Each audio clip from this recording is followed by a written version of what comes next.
Les dimanches 15 et 22 mars auront lieu les élections municipales 2020. Les Arlésiens devront faire un choix parmi les 10 candidats en compétition. Tous ont accepté de venir au micro de Radio RPA pour présenter leur projet et répondre aux questions que les Arlésiens se posent.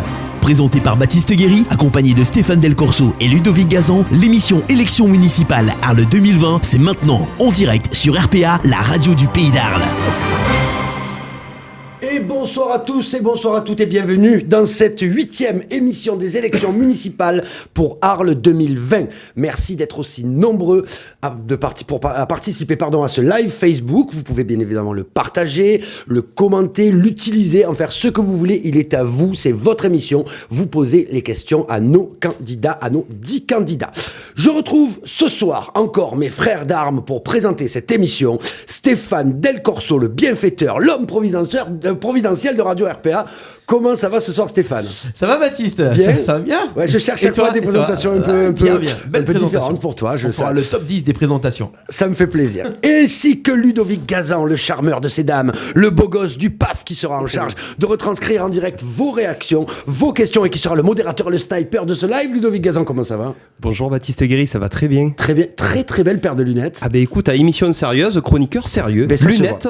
Ça se voit. On est déjà un peu nombreux sur le live, je vois que ça monte. On est très nombreux sur le live. Je peux te dire exactement combien on est sur le live. On est une quarantaine. Eh ben écoute, c'est très bien, c'est un bon début. Pour poser vos questions, donc vous pouvez soit le faire en bas dans les commentaires de ce live Facebook, mais vous pouvez aussi également les envoyer en MP, en message privé, pour qu'elles soient posées de façon plus anonyme de la part de Ludovic.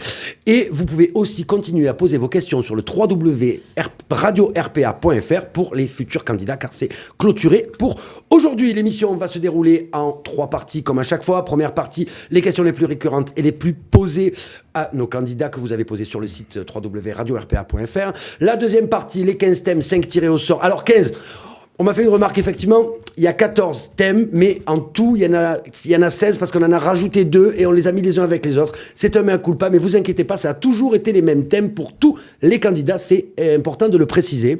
Et la dernière partie, ce sera les questions du live Facebook avec notre ami Ludovic Gazan. Et ce soir, pour la 8e émission de... Là, ce soir en quiz, j'allais dire pas du tout. Pour la 8e émission politique de Radio RPA, nous avons le candidat de la liste Arles en commun, France Insoumise NPA. On en parlera peut-être après. Monsieur Christophe Chêne. Christophe, bonsoir. Bonsoir à tous, bonsoir à tout le monde, bonsoir aussi à vos auditeurs qui suivent le live sur Facebook Et ils sont nombreux sur la web radio. Et bonsoir à tous les Arlésiens. Merci d'avoir accepté notre invitation à ce débat, à ces émissions. Surtout merci à vous parce que c'est un bel exercice démocratique. Quoi. On vient, on dit un peu nos projets, nos grandes lignes. C'est bien d'entendre tous les sons de tous les candidats. Voilà, c'est bien. Surtout moi, pour ma part, je passe 8e, ça fait que j'en ai entendu pas mal devant moi. Oui, c'est le tirage au sort. C'est le tirage au sort qui a fait que vous avez été à la 8e position. Alors Christophe, vous avez 49 ans. Ça fait. Vous êtes jeune. Vous êtes actuellement ouvrier dans le BTP. Vous habitez Arles depuis toujours. Et vous êtes un militant engagé de la France Insoumise depuis le début de sa création. J'ai pu lire ça sur la presse. Ouais. Alors pour commencer, votre liste est un rassemblement de plusieurs mouvements, plusieurs partis. Vous pouvez nous en dire un petit peu plus là-dessus ? D'accord. Alors, tout d'abord, c'est une fédération populaire. Notre liste, à la base, c'est une fédération populaire, Arles en commun, qui regroupe pas mal de citoyens qui viennent du milieu associatif, syndicalistes, c'est des militants politiques aussi. On a un peu de tout, hein, c'est très éclectique. Et cette liste est soutenue par la France Insoumise et le NPA. D'accord. Voilà. C'est une investiture officielle qui oui, tout à fait. Oui, tout à fait. D'accord. Les deux partis, mais c'est au niveau national. Oui, bien sûr. Moi, j'ai eu l'investiture au niveau de la France Insoumise depuis le 26 septembre. J'ai été nommé chef de file du collectif Insoumis Arles. Oui, spécialement pour les municipales. Voilà. Je ne suis pas tout seul parce que j'ai une chef à côté de moi, Martine Benet, qu'on salue ce soir. Qu'on embrasse. Oui, bien sûr, qui s'occupe des jardins partagés, qui est très, très active au niveau associatif. Et voilà, tous les deux, on a eu pour mission justement d'aller vers cette fédération populaire avec tous les gens qui ont voulu nous rejoindre pour construire un programme. Et voilà. C'est la première fois que France Insoumise se présente aux élections. C'est-à-dire qu'aux dernières municipales, on n'existait pas. Vous n'existiez pas. Voilà. Le NPA existait. Oui, le NPA existait. Le NPA s'était présenté, je crois, dans les précédentes élections. Hein. Mais pour nous, on innove. Hein. Voilà. C'est un choix C'est le choix et surtout, je peux pas dire une volonté, mais c'est une suite logique, quoi. Je veux dire, moi, je me suis investi dans la France Insoumise sur Arles. On a des groupes d'action, on travaille. Ça fait à peu près 3 ans et demi qu'on bat le pavé tous les 15 jours au marché d'Arles. On essaye de s'investir auprès de tous ceux qui sont dans les luttes. C'est un choix au niveau national de participer aux élections municipales pour exister, j'ai envie de dire, un peu partout, tout le temps, comme les autres partis classiques? Non, pas forcément. Vous savez, au niveau national, on n'a aucune liste France Insoumise. D'accord. Il n'y a sur le territoire national aucune liste France Insoumise. C'est que des types fédérations populaires ou alors des alliances ou des unions. Partout où ça a pu être possible, des unions. Ça s'est fait. Alors justement, la première question de Sylvie, qui a 66 ans, qu'on embrasse. Pourquoi ne pas avoir fait union avec la gauche, et notamment Lutte ouvrière et ou Nicolas Koukas? Alors, bonsoir, c'était Sylvie. Bonsoir Sylvie, merci pour cette pertinente question. Alors, au niveau du rassemblement et de l'union de la gauche sur Arles, alors, nous, en tant que France Insoumise, on a répondu à l'appel qui a été lancé par le NPA. Ils ont fait ça, eux, je crois que c'était en début septembre, j'ai plus la date exactement. Ils ont lancé justement une union de la gauche, je crois que par leur communiqué, ils s'adressaient à M. Koukas, qui soi-disant était le plus légitime sur Arles, à représenter la gauche. Seulement, à un moment donné, est-ce que la gauche est réellement présente sur je veux dire, est-ce que l'image de la gauche, elle est toujours vivante sur Arles, quoi? Qu'est-ce que c'est la gauche sur Arles? Je veux dire, c'est quoi qu'est-ce qu'on nous laisse? On nous laisse le Parti communiste, on nous laisse le Parti socialiste. Je veux dire, aujourd'hui, la situation politique du pays, il y a un rejet de toutes ces politiques, justement toutes ces politiques de gauche qui ont fait que faire une politique de droite. Je veux dire, on les a vus, ils sont tous Macron compatibles, c'est tous des... voilà, je pense que pour nous, on représente réellement la gauche. On le dit, on le revendique, hein, on ne se cache pas. D'ailleurs, vous avez remarqué que dans ces municipales, il n'y a pas de parti politique. Il y a pas de... Bon, rendons à César ce qui appartient à Juglaré, c'est le seul peut-être à dire, lui, qu'il est républicain, même si... Le Rassemblement National. Ouais, j'ai pas trop envie ouais, le Rassemblement National, ouais, ils auraient mis un tabouret ou une chaise, c'était pareil, quoi, je veux dire, je vais pas être méchant envers qui que ce soit, mais voilà, quoi, eux, ils sont là parce qu'il faut qu'ils soient là, quoi, je veux dire. Même ça, non. Non, mais bien sûr. Ouais, je les considère, par contre, ils font partie du paysage politique, bien sûr. Non, mais effectivement, c'est vrai qu'il y a peu de partis. Mais je les considère pas comme un acteur engagé vraiment au niveau local. Lutte ouvrière, qu'on avait reçu hier. Lutte ouvrière, ouais, bon, après, Lutte ouvrière, vous savez, Lutte ouvrière, ça reste un ami, Guy, hein, mais bon. Ils ont plus l'envie de nous critiquer à nous, de nous faire passer pour les perturbateurs, les empêcheurs de tourner en rond que de travailler avec nous, quoi. Justement, Guy Dubos disait hier, il n'y a de communistes que le nom de la majorité sortante. Vous partagez ce sentiment? Bah, carrément, ouais, carrément. Après, même que je le partage ou pas, on a quand même un constat devant nous, quoi. Je veux dire, le constat, il est là, le bilan, il est là. Après, on peut s'arranger avec les chiffres, ça, mais bon, les Arlésiens, le ressenti de tout le monde, bien sûr qu'il est là. C'est peut-être pas pour rien non plus qu'il y a 10 listes sur Arles, quoi. Parce que tout le monde s'est dit, vu la catastrophe dans laquelle on a été amené toutes ces années. Après, attention, hein, je critique pas les premiers mandats qui ont été pas mal, je veux dire, mais après, bon, ces 10 dernières années. D'accord. Donc, voilà. Pas de liste d'union avec les autres. Pas de liste d'union. Après, je vous cache pas non plus que certains ont tout fait non plus pour que ça arrive pas, hein. Moi, je parle en tant que France Insoumise. Là, je me mets France Insoumise. On a essayé de nous mettre les bâtons dans les roues. On voulait carrément pas que nous, on existe sur Arles. Voilà. D'accord. Là, ça a été la volonté qui s'est faite, que ça ait remonté jusqu'au national. Hein. On a essayé on connaît des gens qui ont essayé de contacter M. Mélenchon directement via son directeur de cabinet. Ils ont eu une fin de recevoir et ça a quand même continué. Le dernier souffle a été autour d'une réunion départementale pour demander qu'à Arles, il n'y ait pas de liste France Insoumise. Voilà. Au sein de France Insoumise? Non, pas au sein de France Insoumise. C'est des gens qui font partie de notre parti, hein, et qui ont pressé, justement, auprès de la France Insoumise, en les convoquant, en plus de surcroît, à Marseille, pour leur dire, voilà, c'est le scoop, ça. Hein, on l'a. Mais c'est une réalité, et à un moment donné, depuis que nous, on s'est présenté, qu'on a fait cette démarche, qu'on construit, on entend toujours ça. Ouais, mais pourquoi vous êtes là? C'est vous qui allez faire perdre la gauche. Non, nous, on va faire... Parce que voilà. On a eu beaucoup de questions, je ne vais pas vous la poser, mais sur le nombre de listes dites de gauche, et qui, du coup, peuvent faire passer d'autres mouvements, d'autres partis... C'est risqué, effectivement. C'est vrai, c'est risqué, mais tous ces risques... Qu'est-ce qu'il vaut mieux avoir, une liste de droite, avec plein de petits partis qui se présentent, ou une liste un peu plus à gauche, mais avec moins d'entités?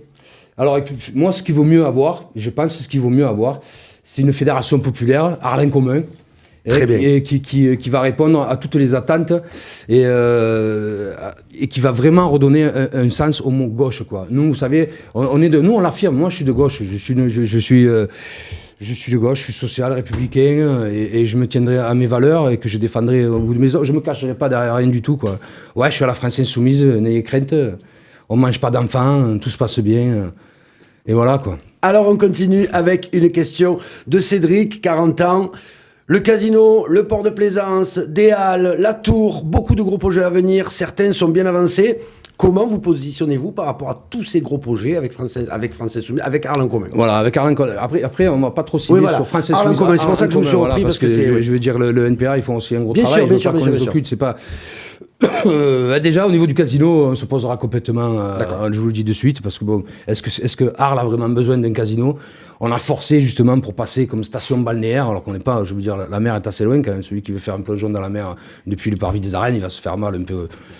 Par le Rhône. Ouais, à la rigueur, ouais. Mais bref, sacré, être fort en apnée quand même. Mais voilà, on est passé station balnéaire que dans ce but-là, pour faire quoi? Je veux dire, pour contenter une clientèle, donc on sait très bien que ça va rien nous apporter, quoi. Après, on nous a vendu ça parce que l'argent, les bénéfices qui seraient là, seraient remis dans les services publics, justement, pour aider. Vous y croyez pas? Non, j'y crois pas. D'accord. Non, j'y crois pas parce que bon, les jeux, je connais un petit peu ça. Vous savez, l'environnement des casinos, on le connaît. Qu'est-ce qu'on va faire? On va venir blanchir de l'argent. Je veux dire que au niveau de la précarité dans la ville, c'est catastrophique, Arles, quoi. C'est quoi? C'est les gens qui ont le RSA, ils vont aller croire, ils vont aller chercher la fortune au casino. Non, je veux dire, c'est vraiment pas adapté. Tout ça pour contenter une clientèle qu'on veut faire prévaloir sur Arles, je veux dire. Ça va avec tous les projets de grands palaces, c'est qu'un bloc, hein, je veux dire. Hein. Et ça, on refusera. Après, vous me disiez Il y a le port, c'est Cédric qui nous dit le port, le casino, les halles et la tour. Le port, ouais, c'est bien. C'est bien. Les halles, c'est important. Mais bon, après, pourquoi faire des halles, casser, détruire ça? On peut trouver des endroits pour faire des halles. Moi, j'aimerais bien des halles itinérantes. Je veux dire, la halle, un circuit court bio qui serait près des gens, un circuit solidaire, évidemment. Pourquoi on la ferait pas telle semaine à Bariol? Elle se partirait la semaine d'après, je veux dire, à Trinquetaille. Enfin, tu vois, vous voyez ce que je veux dire? Que ce soit accessible à tous, quoi. D'accord, pour voilà. Paquier. Le port fluvial, ce qui est du port autonome, bien sûr qu'il faut relancer un max l'activité là-dessus, évidemment. Avec l'Ambélicona, on a le Rhône, c'est quand même une ouverture sur toute la France, c'est quoi? Ça va monter jusqu'en Belgique, en Allemagne, en Hollande, je veux dire, c'est une opportunité sur laquelle on aurait dû déjà, depuis qu'on connaît la catastrophe écologique qui est déjà bien entamée, on aurait dû, je sais pas pourquoi, j'espère que dans 6 ans, on recommencera pas avec le même débat pour dire le Rhône, qui que ce soit, quoi, qu'on aura au moins pris les devants, quoi. Le port de plaisance aussi, c'est très bien. Ouais. Très bien, le port de plaisance, bien sûr. Nous, on a un projet au niveau fluvial sur le Rhône, justement, de navettes électriques. Vous savez, qui partirait, qui irait même jusqu'au pont Van Gogh, vous savez. Donc, ça passe évidemment par un port de plaisance. Après, au niveau de la Tour Luma. La Tour Luma, elle est là, hein, je veux dire. Si on nous là, pour le coup, elle est là. Qu'est-ce que vous voulez qu'on fasse? La Tour Luma, soi-disant, ça fait rayonner la ville. Ouais, ça rayonne la ville. Est-ce que moi, j'aurais aimé qu'on demande aux citoyens s'ils étaient pour ça ou pas, quoi. On nous a encore pas demandé notre avis. On nous l'a imposé. Maintenant, elle est là. Il va bien falloir faire avec, mais il va falloir prendre toutes les précautions qui vont avec aussi, hein. Très bien. Allez, on continue. Pourquoi pas avoir fait une tour, justement, 100% écolo, quoi. Je veux dire, non, c'est vrai. Un joli projet, quoi, qui soit aussi bien environnemental que social aussi, ce qui va certainement pas être trop le cas. Mais bon, on verra les. Ouais, on va laisser sa chance au produit tout en le contrôlant de très près. Justement, laisser sa chance au produit. Stéphane, 54 ans, qui nous demande: quel est l'avenir pour vous de la zone industrielle sud? Avez-vous des propositions à ce sujet? On a pris les questions qui vous étaient posées. L'avenir de la zone industrielle sud. On peut peut-être regrouper sur les zones en général, mais la zone industrielle sud, il y a quand même pas mal de questionnements là-dessus. Sûrement, on voit que tout s'en va, tout le monde s'en va. Alors nous, on a un projet sur toutes les zones comme ça, sur toutes les friches. Justement, c'est de les développer en espèce de jardins partagés communaux, faire un grand jardin municipal aussi, qui aurait son côté ludique parce qu'on pourrait amener les enfants. Et ce jardin municipal, il servirait à alimenter justement en bio, parce que ce serait jardin municipal, quand tu dis ça, bien sûr, excusez-moi si j'oublie le terme bio, mais bon, on peut l'inclure partout. Hein. Non, avec du glyphosate, avec du Voilà, des insecticides. je veux dire, c'est un peu d'arsenic pour les minots, parce que c'est pour les minots, histoire de... Non, mais voilà, quoi, et ça serait des endroits qui seraient autant utiles à la ville, qui iraient dans l'intérêt général, qui auraient une fonction aussi ludique qu'on amènerait, et puis après tout ça... Vous savez, nous, on est pour le lien social et tout ça, enchaînerait, que les enfants, ils sont allés au machin, et, papa, maman, vous savez, même dans les quartiers difficiles, personne... Ça pourrait créer de l'emploi ? Ben, bien sûr, évidemment. D'accord. Sandrine, 35 ans, Bonsoir, Monsieur Sandrine. Chêne, Oui, enchanté. pour ou contre le contournement autoroutier ? Ah, la question, Eh ben, celle-là, tout. Alors, le ça, je crois que tout le monde l'a posé le à chaque contournement candidat. autoroutier, ouais, mais Bah bon, oui, c'est sûr. ce qu'il y a de bien pour nous, hein, je parle aussi bien que, c'est que nous, on n'a jamais été aux manettes de rien. Ouais, alors donc, je trouve un peu léger de venir nous imputer ça et qu'on porte ça comme un poids, le contournement autoroutier. Mais bon, ça fait 30 ans qu'on est là, ce contournement autoroutier. Les études, elles ont commencé il y a plus de 30 ans. Est-ce que maintenant, les études d'impact sur l'environnement seraient les mêmes aujourd'hui qu'il y a 30 ans ? Je veux dire, il faut tout revoir. Moi, j'ai ma position personnelle, bien sûr que je suis absolument contre le contournement autoroutier. Voilà, du contournement autoroutier, j'aime pas, je le dis. Mais... je suis aussi pour l'intérêt général du monde. On peut pas dire je suis contre le contournement autoroutier et laisser ce flux de pollution qu'emboucane dans nos quartiers depuis des années, quoi. Évidemment qu'il faut trouver des solutions. Au niveau national, nous, la France Insoumise, le NPA aussi, tout ce qui revient aussi, c'est le ferroutage. Moi, je suis pour le ferroutage à 300%. En tant que fils de cheminot, je veux dire... Passer par les trains, voilà. Voilà, les trains. Moi, je me rappelle, Arles, on parle d'Arles. Arles, c'était une plateforme de cheminots incroyable. Il y avait plus de 3000 personnes qui travaillaient aux ateliers. Moi, on était dans le bâtiment. C'est une autre époque, d'accord, mais bon, est-ce que cette époque, il n'est pas grand temps d'y revenir à vitesse grand V, quoi. Après... interdiction des camions, hein, parce qu'en attendant, il va bien falloir faire quelque chose quand même. Hein. Interdiction des camions, de toute manière, c'est pas leur route, ça. Et ils ont interdiction. Les trois quarts des camions comme voilà, ils auraient pas le droit d'être ici. Ils font ça pourquoi ? Pour un gain de temps, pour gagner 20 minutes, pour gagner de l'argent sur le transport. Tout ça, c'est évitable, mais c'est ce système-là qui fait ça, qui a voulu ça, quoi. Hein. Je veux dire, la productivité, toujours la concurrence des uns avec les autres, ben voilà, on fait ça, mais tout ça, c'est vraiment fondamentalement contre tout ce système-là qu'on se bat et qu'on lâchera rien du début à la fin. Mais bon, si je peux me permettre, à la fin, on gagnera quand même. Hein. Voilà. Moi, c'est positif. C'est positif. Ah, bien sûr. À tous les candidats. De toute manière, on ne peut pas avoir une démarche et aspirer à avoir des fonctions au niveau de la commune en étant négatif, quoi. Bien sûr que je suis positif. Moi, je veux que du positif, mais du positif pour tout le monde, quoi. Je veux pas que du positif pour certains ciblés, non. Moi, je veux, quand on marque solidaire sur nos tracts, sur nos affiches, c'est ça que je veux, la solidarité, mais pour toutes, quoi. Et tout pour tout. Alors justement, Samuel, 33 ans, qui nous dit, en tant que maire, Oui. quelle sera votre première mesure dans les premiers mois ? Alors Samuel, il a posé à tous les candidats cette question. Hein. Ouais. Ça nous permet de la reposer, mais c'est vrai que c'est Évidemment. les gens veulent savoir si vous êtes maire, dans les premiers mois, qu'est-ce que vous allez faire ? J'avais fait des Christophe fiches et Chêne, tout, mais maire. Alors, Christophe Chêne, maire, déjà, il fera au sein de la mairie même un grand audit écologique, si je peux dire. On va au niveau je vais regarder. On est là pour ça, Au niveau de tout ce qui est au niveau économique, surtout. Voilà. D'accord. Un audit financier. Un audit financier Un général. audit financier et écologique, bien sûr, mais surtout ils font des grands signes. Voilà, pour tout ce qui est. Je pense qu'en faisant ça, je sais plus dans quel truc je l'ai marqué.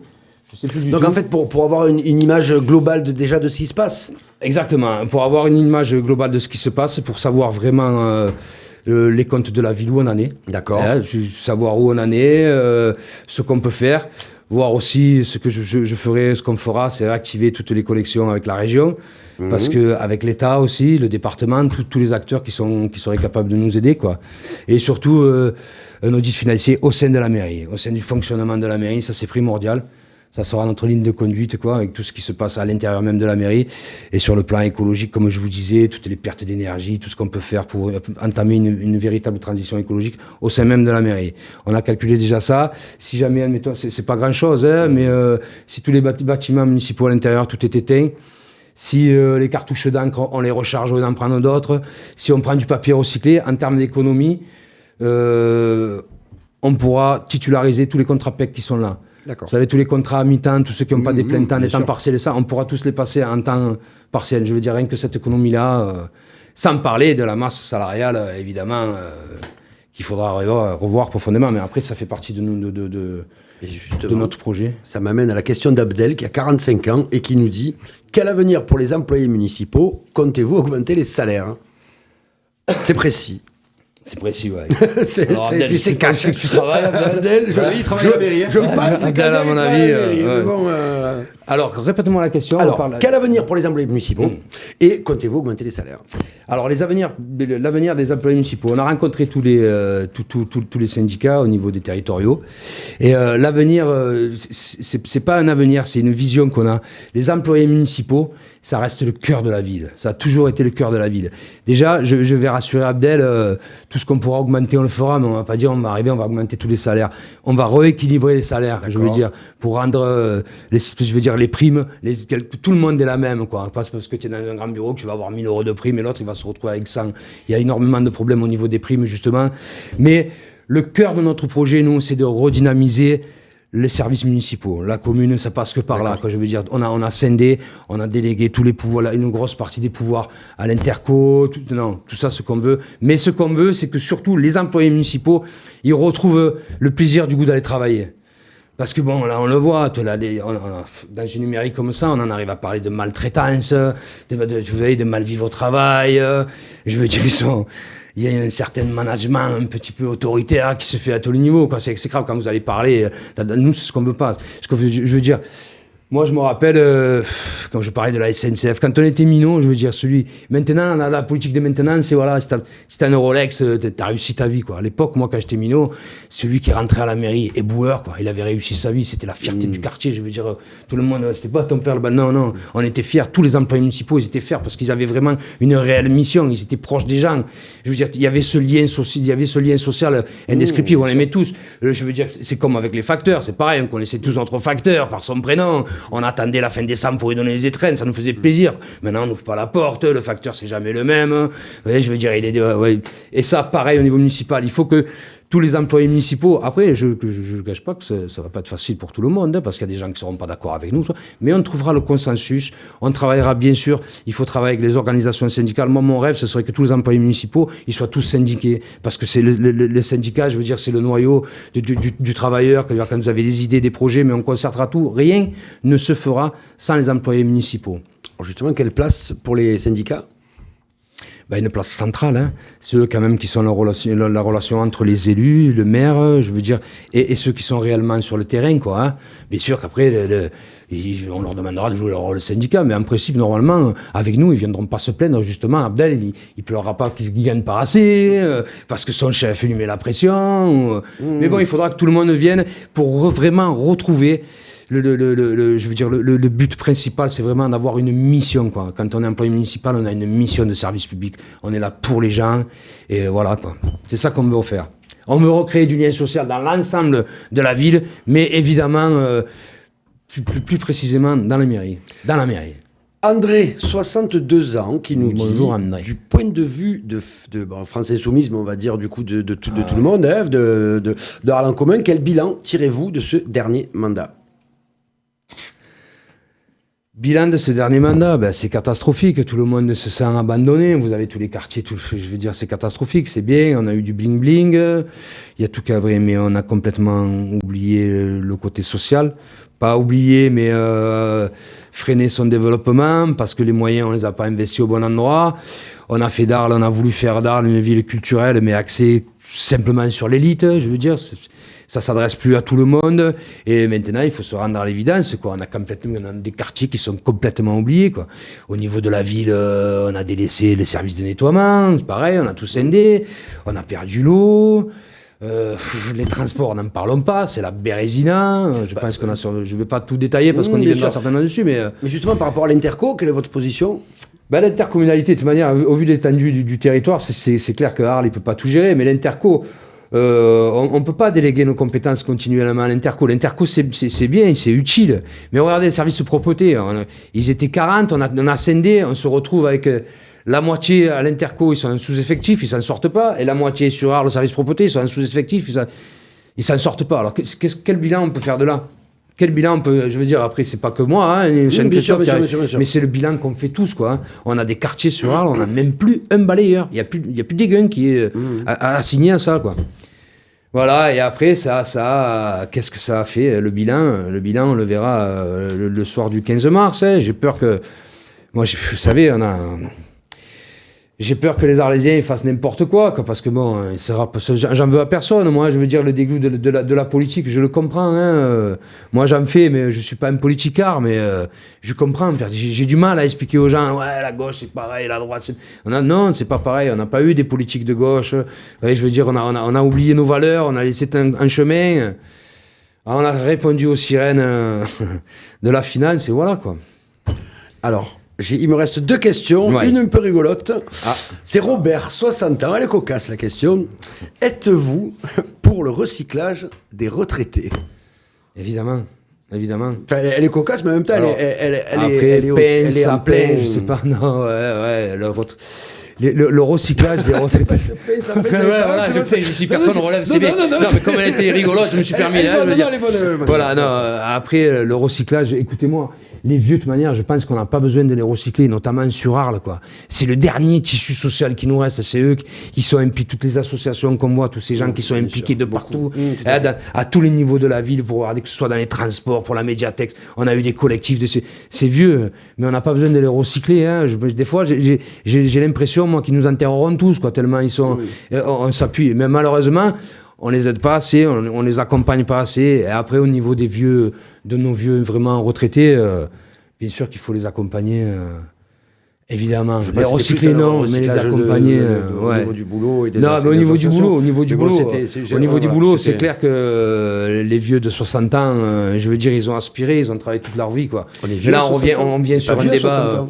On est vieux à 60 ans. Non, mais c'est lui qui a dit, c'est les vieux. C'est lui qui a 60 ans, c'est Robert, il a 60 ans. Voilà, mais comme s'il pose ces questions, il se considère un peu comme un vieux. C'est possible. On l'embrasse, Robert, on l'embrasse. Ah oui, bien sûr. Mais là, on revient sur un problème national, quoi. Les vieux, c'est sûr qu'à l'heure d'aujourd'hui, si on écoute BFM TV, les vieux, il faut les recycler. Ils vont bientôt travailler jusqu'à 75 ans. C'est absolument pas notre vision qu'on a. C'était plus pour avoir la vision. Ah non, mais c'est clair. Nous, c'est clair. Notre projet, 60 ans, c'est largement suffisant, quoi, quand tu as travaillé toute ta vie, quoi. Il faut aspirer un petit peu, quoi. Je veux dire, le 3e âge, c'est quoi, là? Ça y est, ils aspirent plus à être... ça suffit pas, quoi. Il va falloir quoi après la retraite. Ben justement, il y a une vie, quoi. Mais on la veut belle, en plus, nous, la vie après la retraite, quoi. Martine, 55 ans, si vous êtes élu, continuerez-vous à appeler à la grève lors de conflits sociaux? Bien sûr, évidemment, on appuiera tous les conflits sociaux, exactement, bien sûr. C'est évident. C'est une évidence même, ouais, bien sûr. En étant maire et en étant... bien sûr. Vous reprochez peut-être à M. Schiavetti, au maire actuel, de ne pas avoir soutenu un peu plus les conflits sociaux récemment? De ne pas avoir soutenu... Enfin, de ne pas avoir été présent, en tout cas, parce que j'ai lu ça. Ouais, bien sûr. Je ne le reproche pas que ça aussi, à son acquaintance avec le gouvernement actuel. Je veux dire, à un moment donné, il faut savoir, quand on est un maire communiste, qu'on se revendique de gauche, quoi, il ne se revendique plus, lui, heureusement. Mais il faut aller au bout de ses convictions, quoi. Bien sûr, évidemment. Moi, il y a des choses qui me tuent, quoi. Quand je l'ai vu en 2017 ou 2018 aller à la conférence des maires à Paris, à l'Élysée, faire des courbettes à Macron, non. Tu vas voir quelqu'un qui te dit qu'il va t'amenuiser tout ce que tu as, qui va te couper tes subventions, que toutes tes aides pour ta communalité, pour ta commune, elle est... Non, je veux dire, on peut pas s'accointer de ça. Pas du tout. Et puis même sur tout ce qui s'est passé depuis que nos amis macroniens sont au pouvoir, je veux dire, on a fracassé le code du travail, et il y en a beaucoup qui s'en acquaintent aussi, quand même, tout ce qui s'est passé. Et puis on a aussi, il faut pas perdre de vue que derrière, là, on a la réforme des services publics qui arrive. Là aussi, il faut que tout le monde y pense, parce que vu l'état de notre ville aujourd'hui, il faut savoir que le projet, quand même, c'est pas d'embaucher des milliers de fonctionnaires. Le projet qu'ils ont, c'est encore de faire des coupes, quoi. Des coupes dans les budgets et comment on va faire, quoi. Parce qu'après, c'est ça qu'il faut se rendre compte. C'est toute cette politique-là qui est mise en place, elle représente le système que nous, on combat, quoi. Et une mairie comme Arles peut peser dans ce genre de combat et de lutte? Écoutez, une mairie comme Arles peut peser. Et on est quand même la plus grande commune de France, je veux dire. Mais sûrement, non seulement elle peut peser, mais en plus, on a le devoir de peser. Voilà, ne serait-ce que pour tous les villages qui sont toute l'intercommunalité, tous ceux qui sont autour de nous, quoi. Ils doivent avoir une attente, justement. Parce que nous, on veut que le bien, quoi, le progrès, ce qui va nous apporter à nous, quoi. Je veux dire, tout le monde peut être que porté par cet élan-là. Bien sûr qu'on doit peser de toutes nos forces. Regardez un petit village, quand même, en Bretagne, le maire, quand même, il a décrété... Vous en parlez hier soir, Guy, c'est vrai, mais c'est clair. Ce petit maire, il a dit non, on n'en veut plus. Quand il a raison. Bon, ils ont essayé quand même, et en même temps, regardez à l'heure d'aujourd'hui, tu vois, vous voyez, ça a fédéré et tout le monde fait ça, bien sûr. Ça marche et ça peut marcher. Allez, juste Voilà. avant de. Et ça marchera. Ça marche, ça On peut vous le marcher, ça souhaite, marchera, on bien vous le sûr. souhaite. Mais moi, je me le souhaite pas, Et- moi, je le souhaite à tous les Arlésiens, quoi. Moi, j'attends rien, hein. On le Voilà. comprend. Merci. Avant de passer juste à la question, il y avait une question rigolote de Kylian, 24 ans. Voilà, mais Kylian, c'est pas trop rigolo, parce que ça fait un peu Mbappé, on est quand même dans le sud Avez-vous de le la France. soutien officiel de M. Mélenchon et l'avez-vous rencontré? Comment est-il en vrai? Alors, Voilà. Donc je la pose parce que Alors là, elle est rigolote, mais- je le dis à tous, même les candidats. Mon point faible, c'est ça. Ouais, moi, je suis un mélanchoniste. Ouais. D'accord. Moi, j'aime l'homme. Ouais, bien sûr, je l'ai rencontré. Bien sûr, j'ai toujours pris un plaisir extraordinaire. J'ai posé souvent la question, est-ce qu'il mangeait des enfants? Parce que c'est un peu ce qu'on a... Je lui ai dit, voilà, comment ça se passe? J'ai dit, vous parlez français? Parce que je croyais qu'il parlait que vénézuélien ou quoi, l'espagnol. J'ai dit, non, ça va. Et ça s'est bien passé. Après, on peut dire ce qu'on veut, on peut l'aimer, on peut pas l'aimer. Mais de toute manière, s'il y a autant de polémiques sur nous, si la France insoumise, elle est attaquée comme ça, c'est qu'on laisse personne indifférent, quoi. Et on voit vraiment que le rempart à nos idées et à nos projets, il est de plus en plus puissant. Au fur et à mesure que les gens ils prennent vraiment conscience que ce système qu'on a devant nous, quoi, ça peut pas continuer comme ça. Merci pour cette première partie, Christophe Chen. C'était dynamique. Il y avait, Ouais, j'avais il y peur avait de de- la vie, il y avait de hein. la lutte. Voilà, On va passer au premier morceau musical que vous avez choisi, Olé. Stéphane. C'est Manu Chao avec Oh. Clandestino. Pourquoi ce choix? Parce que c'est la famille. J'ai la chance d'être devenu ami avec mon... J'étais fan de Manu Chao depuis toujours, hein, depuis que je suis minot, hein, depuis la Manon Ingrale, 15 ans. Et j'ai eu la chance d'énormes concours de circonstances, même pas parce qu'on l'a provoqué. Je vous raconterai ça hors antenne, sinon il faut faire 3 émissions. Hein. Mais c'est devenu mon ami et tout. Et puis après, et Clandestino, c'est vraiment la chanson qui peut nous permettre d'avoir une pensée, de rendre hommage à tous les réfugiés, les exilés qui sont morts dans notre belle mer Méditerranée. Je pense qu'à l'heure d'aujourd'hui, quand même, une petite pensée pour eux. Eh bien, C'est on pas écoute plus mal. Manu Chao, Voilà, Clandestino. merci bien. On se retrouve dans quelques minutes pour la deuxième partie avec Christophe Chen, Arles en commun. À tout de suite. Élection municipale 2020 sur Radio RPA.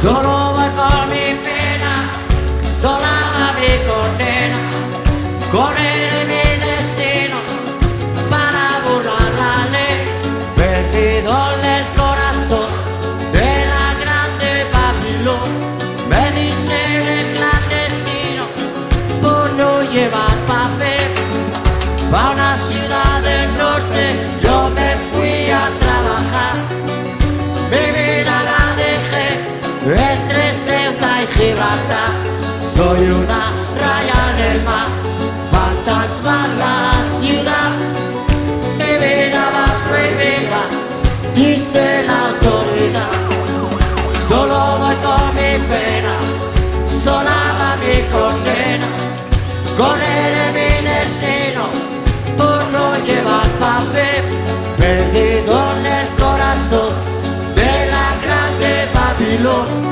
Me dicen el clandestino, yo soy el quebraley, malonero, clandestina, peruano, clandestino, boliviano, clandestino, marihuana, yeah, yeah.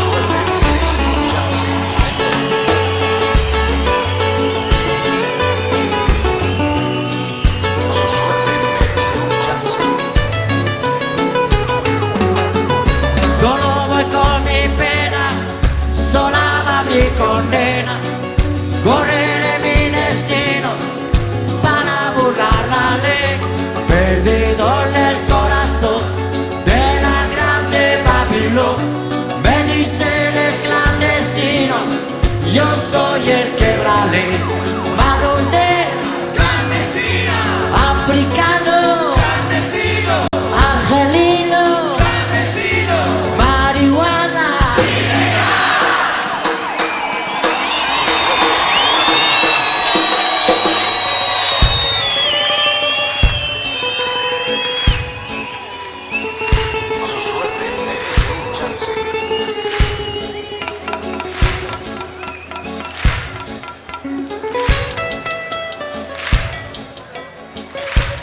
argentino, uruguayo clandestino, colombiano, marihuana ilegal. Eskerrik asko Bayona. Ça va toujours. Élection municipale 2020 sur Radio RPA. Sur Vélizy. C'est bon. C'est bon, il y est. Monsieur Guéry, bonsoir. Bonsoir, pardon, excusez-moi, j'étais sur mes fiches et sur mes notes. T'étais sur ton téléphone surtout. Pas du tout, c'est pas vrai, j'étais sur mes fiches et sur là. Monsieur Christophe Chen, ici présent pour cette deuxième partie, peut confirmer. Oui. Tout va bien, Christophe? Très bien. Hein, On peut passer à la deuxième partie, très les bien. thèmes. J'espère que je suis clair pour tout le monde. On l'espère aussi. De toute façon, c'est gentil. vous pouvez continuer à poser vos questions pour que Ludovic les pose tout à l'heure. Vous pouvez continuer à réagir, à partager ce live pour qu'un maximum de personnes puissent voir les propositions et les réactions de notre candidat du jour, Christophe Chen, Arles-en-Commun. Tout va bien, Manu Chao, Clandestino, c'était bon, on s'est régalé. Merci. Donc vous nous disiez en off, si vous êtes élu, un concert de Manu Chao gratuit dans les arènes? Carrément, ouais. Alors ça Direct, va. Alors ça va. Allez, on va passer donc aux 15 thèmes. Alors 14, mais 15 en tout. On va appeler le stagiaire, Ludovic. Il est encore là, le stagiaire. Le stagiaire est encore là. On se demande bien ce qu'il fait de ces Et journées. qui c'est d'ailleurs? Parce qu'on ne le voit jamais sa tête. C'est comme le On voit sable toujours dans- ses cuisses. Ben c'est la cuisse. Ah, il fallait pas le dire, les gens ne savent pas. Ouais, on le reconnaît à son poignet C'est tatoué à chaque fois. C'est vrai. Monsieur Clément Cuissard, merci. On rappelle Merci, que c'est la merci casquette RPA, la radio du Pays d'Arles. Et là, le candidat, il part avec. Le candidat peut partir avec, Ça, c'est bien, ça, c'est bien. moyennant l'adhésion à l'association. Parce que Ça vous va, savez, on ça est va. une petite association D'accord. de petits moyens. D'ailleurs, on a une casquette comprends. avec des papiers écrits à la main. On va en parler, les associations. Ouais, très bien. Ça peut tomber Christophe dessus. Chen, premier. Normalement, c'est thème. l'écologie qui sort toujours. hein. Premier Ah, thème. il sort à chaque sort fois. beaucoup, Ah, hein. il Ouais, sort c'est bien, beaucoup, c'est mais bien. c'est- Centre-ville, il sort on est dans beaucoup le, on est dans le vrai en même temps. On est dans premier l'actualité et thème. premier petit Comme au papier. poker. C'est pas Ça vrai. déconne. On est filoche. Écologie. Écologie. Pas vrai. Et en plus, il est visionnaire. Bah ouais. Incroyable. Écologie. Christophe Chen, pouvons-nous mener une campagne en 2020 sans mettre l'écologie au centre du débat? Pourquoi?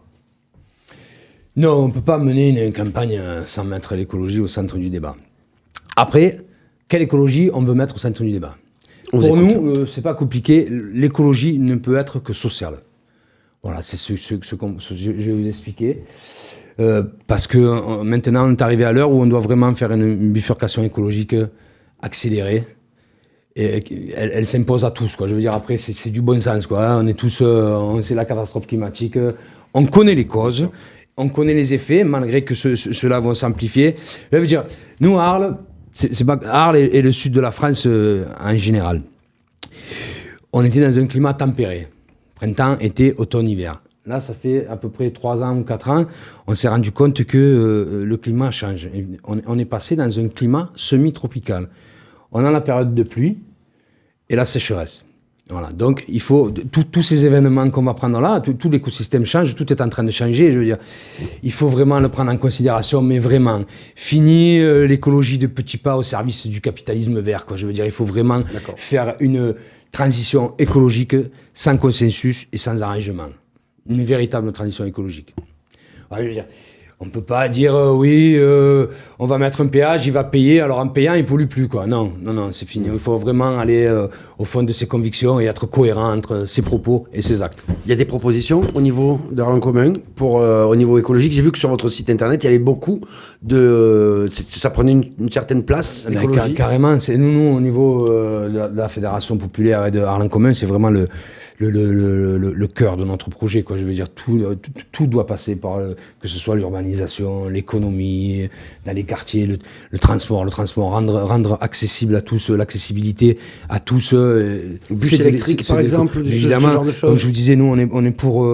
On voudrait expérimenter des navettes fluviales électriques, Oui, vous en justement, parliez tout à l'heure. faire des passerelles entre Trinquetaille, le centre, la Roquette, au niveau de la gare, vous voyez, tout ça, bien sûr, développer le vélo, créer un secteur communal du vélo, avec vous voyez, des foires au vélo, s'échanger, faire des ateliers communaux où les gens pourraient venir réparer leur vélo, Mettre des Vélib un peu à la façon de Paris Ouais, mais des Vélib, c'est payant. Moi, je suis pour la gratuité quand même. Hein. C'est notre Gratuité fil. des transports, d'ailleurs. Oui, évidemment. D'accord, évidemment, oui. évidemment. Ouais, Il faut le dire, c'est pas Ah évident. oui, non, mais bien sûr, j'allais y venir. Évidemment, la gratuité des transports.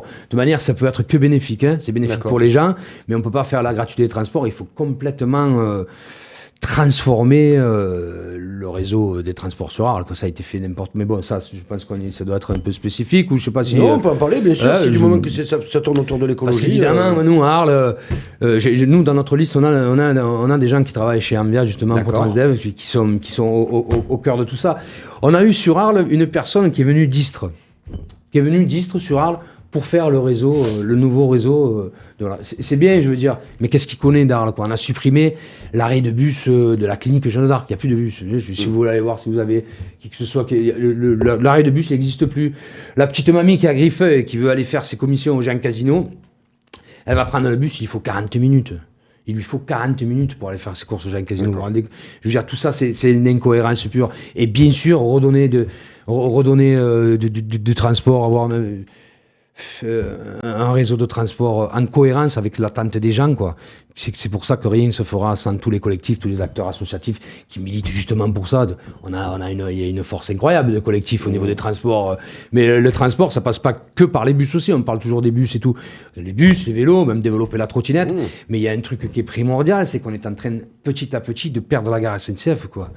La gare SNCF, leur projet, ils vont l'éliminer, quoi. Nous, notre projet, vous savez, il y a des plateformes logistiques. Je suis pas trop pour ces plateformes logistiques qui nous ont été vendues pour nous faire un essor économique avec des milliers d'emplois.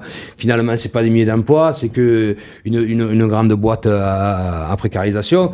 Mais la gare, nous, on aurait voulu prendre celui qui commence à 8h, bien sûr, en corrélation avec les entreprises qui sont là-bas. Tu vas pas faire commencer, si on met des lignes de train qui font Arles, parce que vous savez où est la gare à Saint-Martin, quoi. Elle est quasiment je veux dire, en entente avec, bien sûr, toutes ces boîtes-là, faire en sorte que les mecs, ils aient plus à prendre leur voiture pour aller à Saint-Martin, déjà, c'est bien.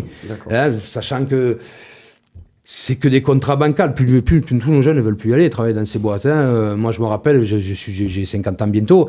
Quand on allait travailler à Saint-Martin, j'ai travaillé à Pétrochimie, toutes ces boîtes qui sont là-bas, la Dynamite. Vous y allez, quand vous étiez embauché même intérimaire, vous aviez un déplacement, vous avez un panier, vous gagnez là, les jeunes, ils n'ont plus rien, quoi. Ils prennent leur voiture, aller-retour, ils polluent, ils perdent des sous. Je veux dire, ils vont travailler, ils se retrouvent à la fin du mois. Celui qui gagne 1130 €, quand on lui a enlevé 250 € de gasoil pour faire les allers-retours, je veux dire, les jeunes, ils vont travailler pour 800 €, ça les intéresse pas. Bien sûr. Allez, et après, au niveau de l'écologie, il n'y a pas que les transports. Je veux dire, après, l'écologie, elle passe aussi. Rapidement, pour qu'on puisse voir tous les thèmes, mais allez-y. D'accord, ouais, mais c'est tellement vaste. L'écologie, ça touche tous les thèmes, en fait. Il faut appeler les gens à aller voir sur le site, peut-être. Bien sûr. Les propositions. Allez voir sur les sites, venez nous rejoindre, on leur expliquera notre projet.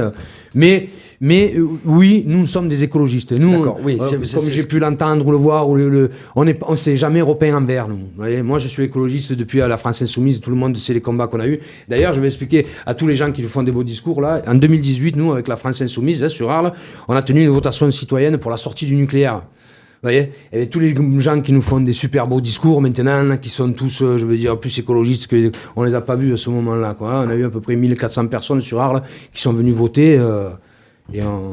C'est écrit, c'est bien dit. On continue. Allez. Le thème suivant, pour qu'on puisse tous les faire. Parce que sinon... Ouais. Après, je parle beaucoup. J'avais pas parlé de... Non, ça va. Tout avec. Allez, le deuxième thème. Le deuxième thème, peut-être dire avant ce que ça va être, parce que vous êtes... Écologie. La jeunesse, non ? Écologie. La jeunesse. La jeunesse, ça dit. Alors, la jeunesse. Allez, 2, 3 propositions. Comment garder les jeunes sur Arles ? Qu'est-ce qu'on fait pour la jeunesse sur Arles ? Justement, comment garder les jeunes sur Arles ? Déjà, leur créer des centres d'intérêt, quoi, pour qu'ils restent sur Arles. Qu'est-ce qu'il va faire un jeune sur Arles ? Même un vendredi soir, aller à minuit et demi. Minuit et demi, qu'est-ce qu'il va faire ? Il va aller au pub, tous les jeunes sont là, il n'y a que ça. Il n'a aucune offre au niveau des loisirs, il n'y a rien, quoi. Enfin, on va avoir un casino aussi, pour aller au casino, s'il leur reste 2-3 sous, je veux dire. Les étrennes. Voilà, au cas où. Hein. Mais non, il faut leur donner. Moi, j'aurais aimé j'aurais aimé qu'on entende parler de bowling, de patinoire. Ouais, non, mais c'est vrai, le bowling. Je ne sais plus avec quel candidat vous en parlez, mais c'est vrai, il y en avait un, on peut l'enlever. Il marchait bien, il y avait du monde, quoi. Stéphane Corset était le DJ du bowling, d'ailleurs. Peut-être tout s'explique. Je suis désolé. Excusez-moi, je ne vais pas créer de discours entre vous, mais ouais, d'accord. Non, mais des loisirs. Voilà, quoi. Après aussi, au niveau de. Il y a une chose aussi que nos jeunes qui vont faire des études, à un moment donné, ils sont obligés de partir, quoi. Ils n'ont pas d'offre, ils n'ont rien pour rester sur Arles. Je veux dire, nous, à Arles, on est quand même une ville qui est ensoleillée quasiment toute l'année. On a le Mistral qui nous rend tous fous une grosse partie de l'année. On a le fleuve qui est juste à côté. Tout ça, c'est des facteurs qui vont faire partie de l'avenir. Parce que tous les métiers nouveaux, ils vont obligatoirement venir vers l'environnement. On a un pouvoir ici, une richesse qu'on doit exploiter, quoi. Et on doit s'en donner les moyens. Créer des centres de formation qui vont justement les former sur tous les métiers de l'environnement. On va parler d'énergie, tout ça, mais des éoliennes, des panneaux solaires, même des hydroliennes, je veux dire, qu'on pourrait installer dans le fleuve, tout ça. Ça, on a un potentiel, une richesse qui créerait de l'emploi, qui serait environnemental, je veux dire, quand on a tout réuni. Très bien. Les jeunes là, bien sûr, mais les faire garder. Après, mais c'est toujours pareil. Hein. Conseil municipal des enfants pour les jeunes aussi. J'ai entendu un de on avait posé une question qui a été posée à un candidat. Carrément, hein, les jeunes, on est pour à fond. Accompagner les jeunes à leurs projets professionnels et leur accès aux droits. Ça aussi, pareil, que je veux dire, il y a des choses qui sont faites, mais il faut appuyer dessus, le renforcer. Créer des tiers-lieux citoyens où ils pourront parler aussi, je veux dire, dans les quartiers, sur leur mécontentement, tout ce qui ne va pas, pour éduquer. Moi, vous savez, je suis pour l'éducation populaire. Les quartiers, on en parle après. D'accord. Ouais. Non, mais c'est que c'est pour pouvoir enchaîner, parce que le temps tourne et il va falloir pouvoir parler de tout. Sinon, c'est dommage. Voilà. Allez, on continue. Enfin, les jeunes, voilà, on est encore jeunes tous ici. Bien sûr. On peut mentir moins que d'autres. Voilà. Effectivement. Allez, le troisième thème, Christophe Chen. Merci, monsieur Ludovic Gazan. Attention, le milieu associatif. Le milieu associatif. Comment on accompagne ces associations avec Arles en commun, Christophe Chen? Beaucoup de choses. Voilà, les Arlésiens veulent savoir. Alors, milieu associatif, je vais vous lire ma fiche. Le cœur de la ville.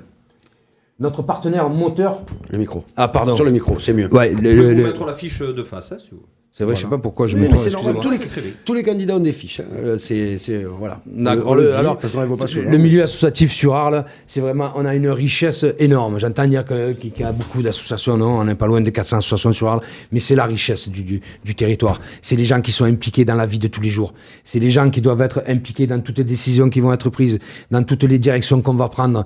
Je veux dire, c'est vraiment, je suis président d'association, moi, depuis 10 ans. Je fais partie d'une association aussi sur Marseille depuis 35 ans et je veux dire on a des outils formidables, la MDVA, il faut qu'on renforce et qu'on soutienne les associations.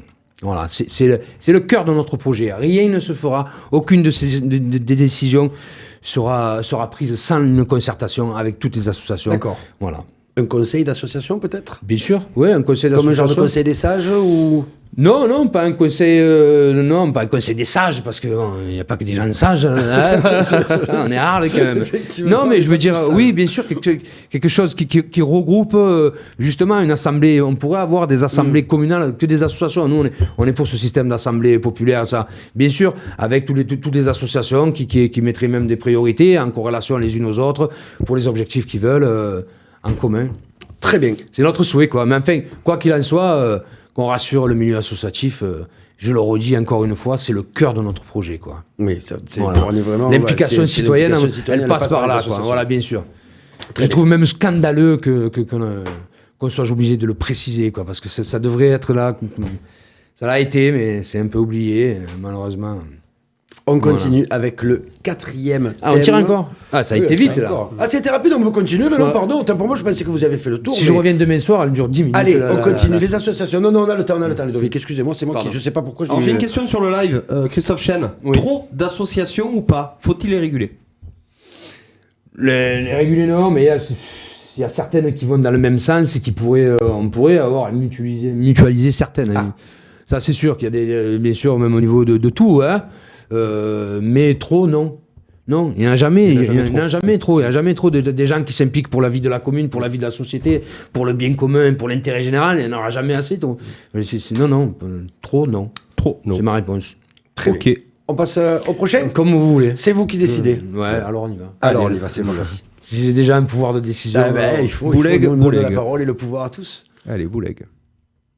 Alors, le quatrième thème tiré au sort... nos quartiers. Hein. Nos quartiers, comme quoi. On y était il n'y a pas longtemps, nos quartiers. J'ai une question, doit-on décentraliser les offres municipales dans les quartiers et hameaux?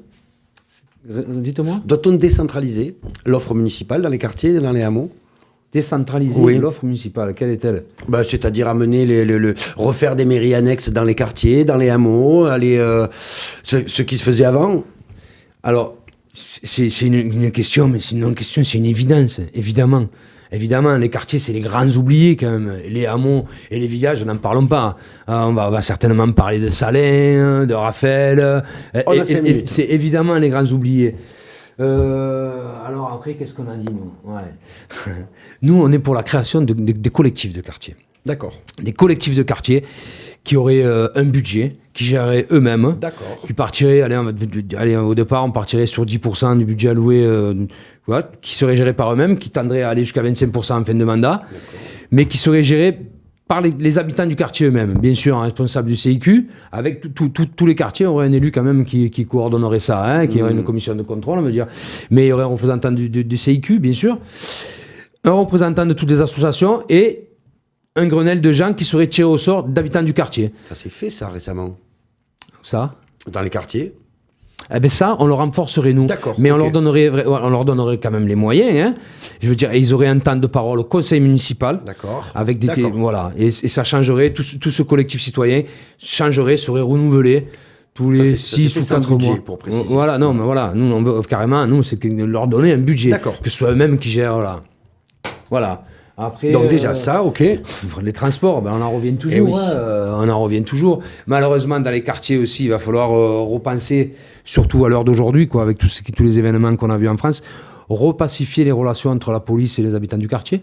Des quartiers certainement, là je parle plus populaire que bien sûr, non, mais tout- parce que vraiment le lien a été cassé, quoi, avec tout ce qu'on a vu, ce qu'on a subi aussi. Vous êtes pour une police municipale dans les quartiers ou une police... Bien sûr, Oui, d'accord, évidemment que je suis pour une police municipale dans les quartiers, D'accord. avec des commissariats qui retourneraient dans les D'accord, quartiers, avec ok. une police de proximité qui crée justement du lien avec les habitants. Bien Pour tout sûr, ça, d'accord, évidemment, d'accord. évidemment. Non, mais c'est Une police de municipale dans les quartiers, non armée. Hein. Attention. on en Ah parlera non, mais après. je préfère le préciser parce que On en parlera après. voilà. Après, que vous dire, impliquer les quartiers, les intégrer dans la vie de la ville, ça va. Plan de rénovation thermique dans les quartiers, inéluctable. Ça. Là aussi, par contre, là, c'est quand je vous dis que l'écologie est sociale, ça passe par là, quoi. Évidemment, améliorer le quotidien des gens, quoi. On a des déperditions de chaleur, ça coûte un pognon fou en chauffage, en électricité, un truc tout simple dans les quartiers qui pourrait améliorer le quotidien des gens. Vous voyez, il y a des petits, vous avez des robinets, vous avez des petits bouchons qu'on adapte sur tous les robinets, qui coupent de 60%, qui réduisent de 60% la consommation d'eau. Je veux dire, c'est écologique. On augmente le pouvoir d'achat des gens, quoi. Je veux dire, c'est tout bénéfique. C'est le genre de petits trucs, il faut plus s'en passer, quoi. Voilà. Et après, aller vers les gens, leur demander ce qu'ils veulent, quoi, vraiment, quoi. Et recréer des liens sociaux avec tout l'ensemble des populations, plus personne ne se parle, plus rien, remettre les quartiers. Moi, je me rappelle du championnat de la ville d'Arles, l'interquartier, on faisait ça quand on était, je sais pas si je suis un peu plus vieux. Les contrats bleus, non, Non, pas les contrats bleus, on avait tous, nous, je me rappelle, nous, le très bon, on jouait contre Griffeuil, contre l'équipe de la police, il y avait l'équipe de Renault, de l'EDF, on avait vraiment un quartier, on se connaissait tous, tout le monde, et c'était même avec les policiers, on avait l'habitude, après on les revoyait en tournée, on savait qu'on avait joué au foot, et tout le monde dans les quartiers se connaissait, quoi. C'est recréer un lien. Il faut absolument sortir de tout ça, quoi. Qu'est-ce que j'ai noté derrière ? Développer les jardins partagés, ramener la culture dans les quartiers. On va en parler de la culture, Oui, mais si on veut développer je sur veux les dire, là, quartiers, c'est après, le bon moment. allez, je veux pas faire celui qui tape dans les, mais toutes les bibliothèques sont fermées dans les quartiers. On a perdu. Après, on a dit, ouais, mais il y a la médiathèque. Mais comment ils y vont à la médiathèque ? Il n'y a plus de navettes qui amènent directement à la médiathèque dans les quartiers. Je veux dire, tout est compliqué. Tout a été rendu compliqué. Et puis bon, après aussi, on est confronté dans les quartiers à une population qui subit le système actuel aussi. Je veux dire, tout le monde est chez eux. Tous les minots, ils sont... Il n'y a plus personne qui connaît son voisin. Et moi, je suis ceux qui m'horripilent dans les quartiers. Je suis né dans les quartiers, j'habite toujours dans les quartiers. On a créé la fête du voisin, quoi. C'est un truc qui me rend fou, moi, tous les ans. J'ai créé la fête du voisin. J'ai pas besoin de fête, moi, pour mon voisin. Soit, je veux dire, il faut attendre une fête spécifique pour connaître son voisin, pour aller le voir. Bonjour, vous habitez au 3e, moi, je suis au 1er, on sait jamais. Vous voyez, non, la fête dans les quartiers, moi, je l'imagine tous les jours, quoi. Tous les jours. Pour l'humanité, la solidarité, remettre tout ce qu'on a perdu, toutes les valeurs qu'on a perdues, qui nous ont déchirés, qui nous font arriver à ce constat-là aujourd'hui, quoi. On ne peut pas vivre dans une société du chacun pour soi. Et voilà. On continue avec le 5e thème, on y est déjà. Le 5e thème. Les voisins, Ça va vite, c'est hein. mes copains. Les voisins, c'est le voisin, c'est mon copain. Pas tous. Hein. Pas pour toi surtout. Non, c'est sûr. Ah, après, on peut Ah, pas des vivre. fois, Ah, ça non, pose mais mal, c'est clair, on ça, peut c'est- pas vivre en harmonie avec tout le monde. Celui-là, Allez, il va le dernier falloir thème. le Celui-là- changer. Celui-là, je dernier sais pas thème. ce Ah que c'est. hein. ouais Qu'est-ce que c'est Je crois La qu'il est- culture, c'est vraiment. Ah, c'est la culture, ouais, mais la ouais, culture, certains là, l'ont mâchouillé. Je crois qu'il est tombé dans le verre. La culture, comment vous définiriez les propositions déjà actuelles de la ville en matière de culture? Faut-il les changer, faut-il les améliorer? Christophe Chen, déjà, comme ça, là. Alors, les propositions de culture existantes, la photographie. De la ville, hein, c'est les propositions municipales. Hein. La question, elle est. La culture de la ville. Alors, au niveau culturel, dans la ville, je veux dire, non, il y a des choses à rattraper. Nous, on ne veut pas d'une culture qui sera directement axée et pour l'élite, une certaine élite de la ville. Je veux dire, à un moment donné, il faut se regarder en face, mais la culture sur Arles, elle est pour qui? Elle est pour un microcosme bourgeois blanc du centre-ville. Voilà, je suis désolé, peut-être que ça va en choquer certains, mais c'est ma pensée. La culture, elle se déplace pas dans les quartiers. On dit ouais, mais bon, il y a la gratuité, on a la photo. Qui c'est qui va promouvoir le pass gratuité pour les familles de nos quartiers? Tout le monde, mais on les voit pas, ils viennent pas. Non, la culture, elle doit être accessible à tous et pour tous. La culture, c'est l'essence de la vie. Je veux dire, ça fait partie de toute la culture, ça devrait tous nous réconcilier. C'est un moteur, la culture, ça doit tous nous amener à l'avant. Et moi, je me répète toujours, mais au niveau de lien social et tout ça, quand vous allez voir un bon concert, quand vous êtes pris dans le truc, celui qui est à côté de vous, vous le connaissez pas, mais vous allez peut-être l'embrasser ou sauter avec lui, quoi. C'est ça, c'est ça la culture, ça transmet un stade, bien sûr, la culture du sport. Après un stade de foot, c'est différent, mais c'est ça, quoi. Il faut que ça, et il faut qu'elle soit, après, la logique inscrite dans la ville depuis des années, ça n'a fait que nourrir. Voilà. La logique dans laquelle s'est inscrite la ville depuis des années n'a fait que nourrir les classes oubliées, quoi. C'est ça, petit à petit. Alors on a tenté à une époque, on a dit on va amener la culture dans les quartiers, on a donné des budgets de 120 000, on a mis 3 rochers à Griffeuil, on a dit vous avez vu la culture là-bas, voilà. C'est bien, c'est des cultures alibi, mais non, c'est pas ça. Nous on veut que la culture, elle soit... C'était pas dans Marseille, Provence 2013. Je pense, Capitale de la culture. Ouais, bien sûr. Voilà, mais bon après, je suis pas là pour jeter. Moi, j'ai une vision. Je veux dire, leur bilan et leur constat, leur volonté politique. C'est parce que c'est une volonté politique qui les a amenés là. Leur constat, je leur laisse à eux. Leur bilan, je leur laisse à eux. Ils ont les mots pour expliquer qu'ils n'ont pas voulu faire ça, que ça va changer et que dorénavant, ça sera plus comme auparavant. Mais je leur laisse à eux. Nous, on a un vrai projet au niveau culturel. Mais comme je dis, la culture, c'est vraiment le cœur de la vie, l'essence de la vie. Elle doit rentrer dans les écoles. Moi, je veux amener la culture dans les écoles. Je veux que les petits, au niveau de la culture, dans les quartiers, on va recréer des théâtres, les théâtres d'impro. On a énormément. La richesse de la ville, elle est faite par cette mixité sociale qu'on a dans les quartiers. C'est à eux qu'on doit mettre en avant, je veux dire. Voilà. Et après, pour tout ce qui est culture du centre-ville et tout ça, bien sûr qu'il faut amener les gens des quartiers à participer à ça. Il faut, même pas que des quartiers, mais ça c'est toujours pareil, quoi. On peut proposer des trucs, mais celui qui est à Salins, s'il n'a pas les moyens de venir voir le truc, il peut pas venir voir le truc qui se passe à Arles, quoi. Même si on lui dit c'est gratuit, il faut lui donner la possibilité de venir. Et voilà. Quand vous dites Culture de plus. culture pour tous. Culture pour tous, ouais. Et C'est-à-dire toutes les cultures, c'est-à-dire enfin, vous avez quelle idée vous avez derrière là? C'est amener d'autres spectacles que ce qu'on peut voir, d'autres artistes peut-être, je sais pas. Bien sûr, non, moi je suis la pratique de tous les arts, les arts oratoires, écrits, théâtral, la danse, la musique, je vous dis l'impro, ça a une place. Moi je côtoie quelqu'un qui a l'impro, ils sont sur Saint-Martin, je me dis quand c'est les trucs extraordinaires qu'ils font, je me dis quand même, bon la NDVA, ils ont un théâtre en ce moment, c'est super, on a quelqu'un de chez nous qui participe, il y a des trucs super qui sont faits, mais il faut les promouvoir, les amener dans les quartiers et les rendre accessibles à tout le monde, et notamment aux plus petits, quoi. Parce que tout passe par les enfants, l'éducation des enfants fera que, maman j'ai vu ça, vous savez, tous à une époque, nos minots nous ont menés voir les musées bleus, faire le tour de tous les musées, il faut le dire, moi si je serais allé parce que je suis curieux et je suis avidé de tout ça, mais c'est nos minots qui nous ont amenés là-bas, voilà, et ça il faut que ce soit, accessible à tous, pour tous. Très bien. On continue avec Allez, petit exemple. Petit exemple. Moi, j'aime beaucoup la musique. Je suis un adepte de téléphone et tout ça. Je suis allé voir Jean-Loup Aubert cet été à Arles. Je me suis régalé, super soirée. J'habite à Moulins-Rès, moi. Vous savez, Théâtre Antique. C'est à 350 mètres de chez moi, je veux dire. Hein. Et ben la soirée, ça m'a coûté 220 €. Ouais, j'ai pris 2 billets à 75 €, 76,50 € quand même. Puis je suis allé manger, on sortait, on n'avait pas les enfants, chérie, on sort. On est allé manger un petit morceau, on a bu un petit coup, on a voilà, 220 €. Quoi. Et vous croyez que ça, la mairie peut faire quelque chose pour Non, changer la ce mairie genre de peut pas, choses la mairie, c'est pas la mairie qui va imposer, mais elle peut tendre vers justement vers tous ces gens qui proposent des spectacles comme ça. Elle peut pas changer, mais elle peut tendre à ça.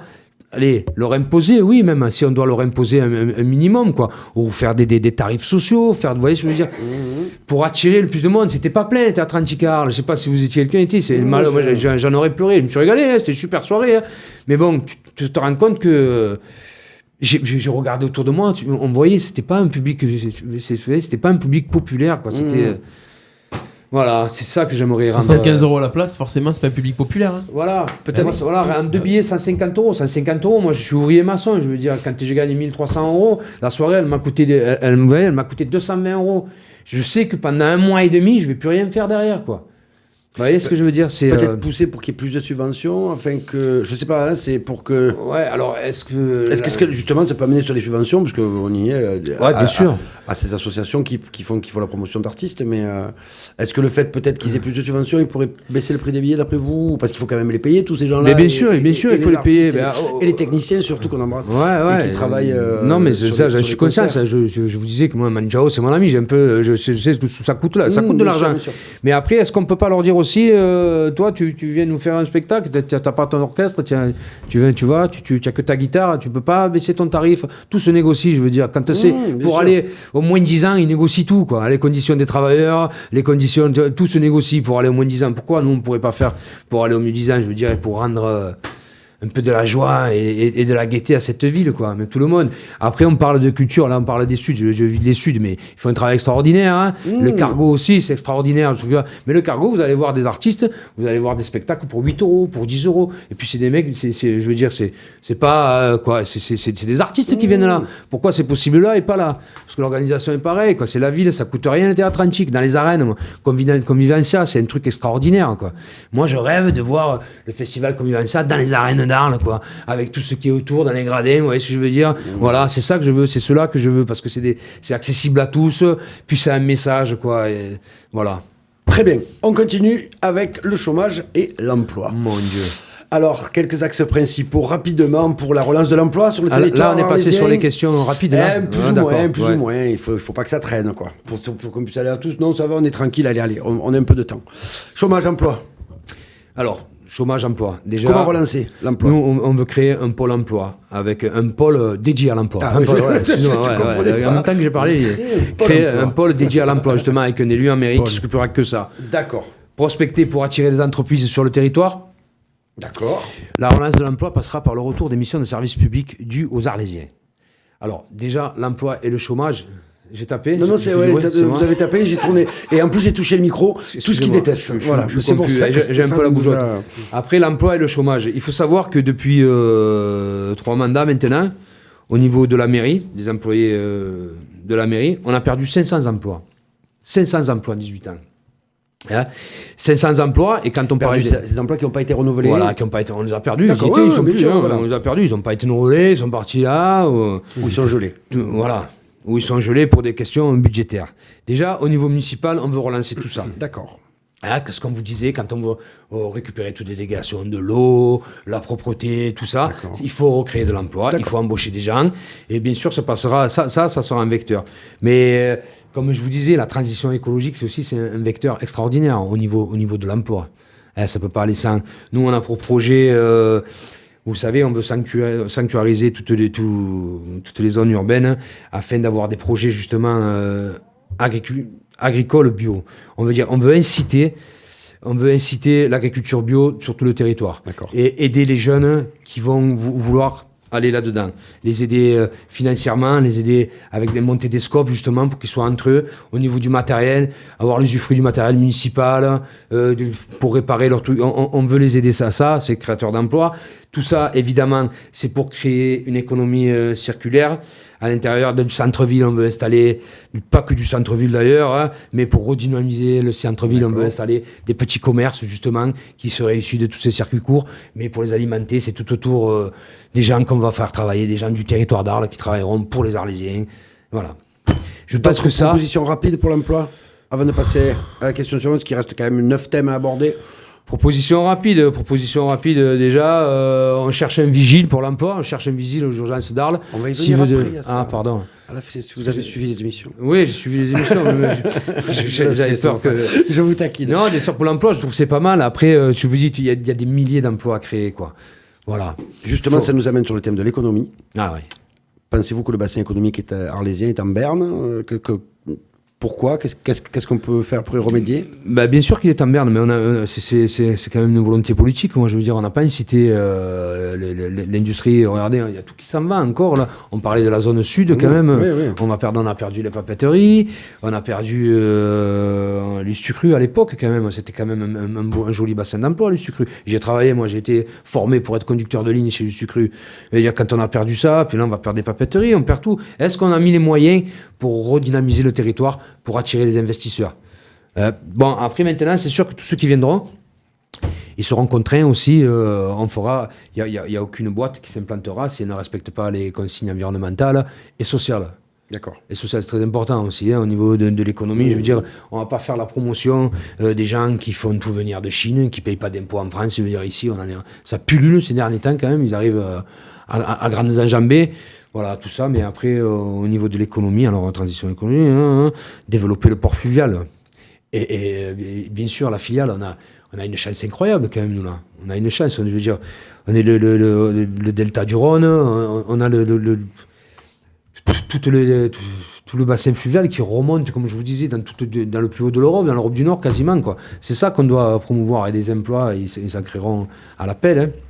À l'appel, je me comprends, quoi. Il y a un gros potentiel d'emploi. Il suffit de l'exploiter. Sport. Et d'en avoir l'envie et la conviction. Sport.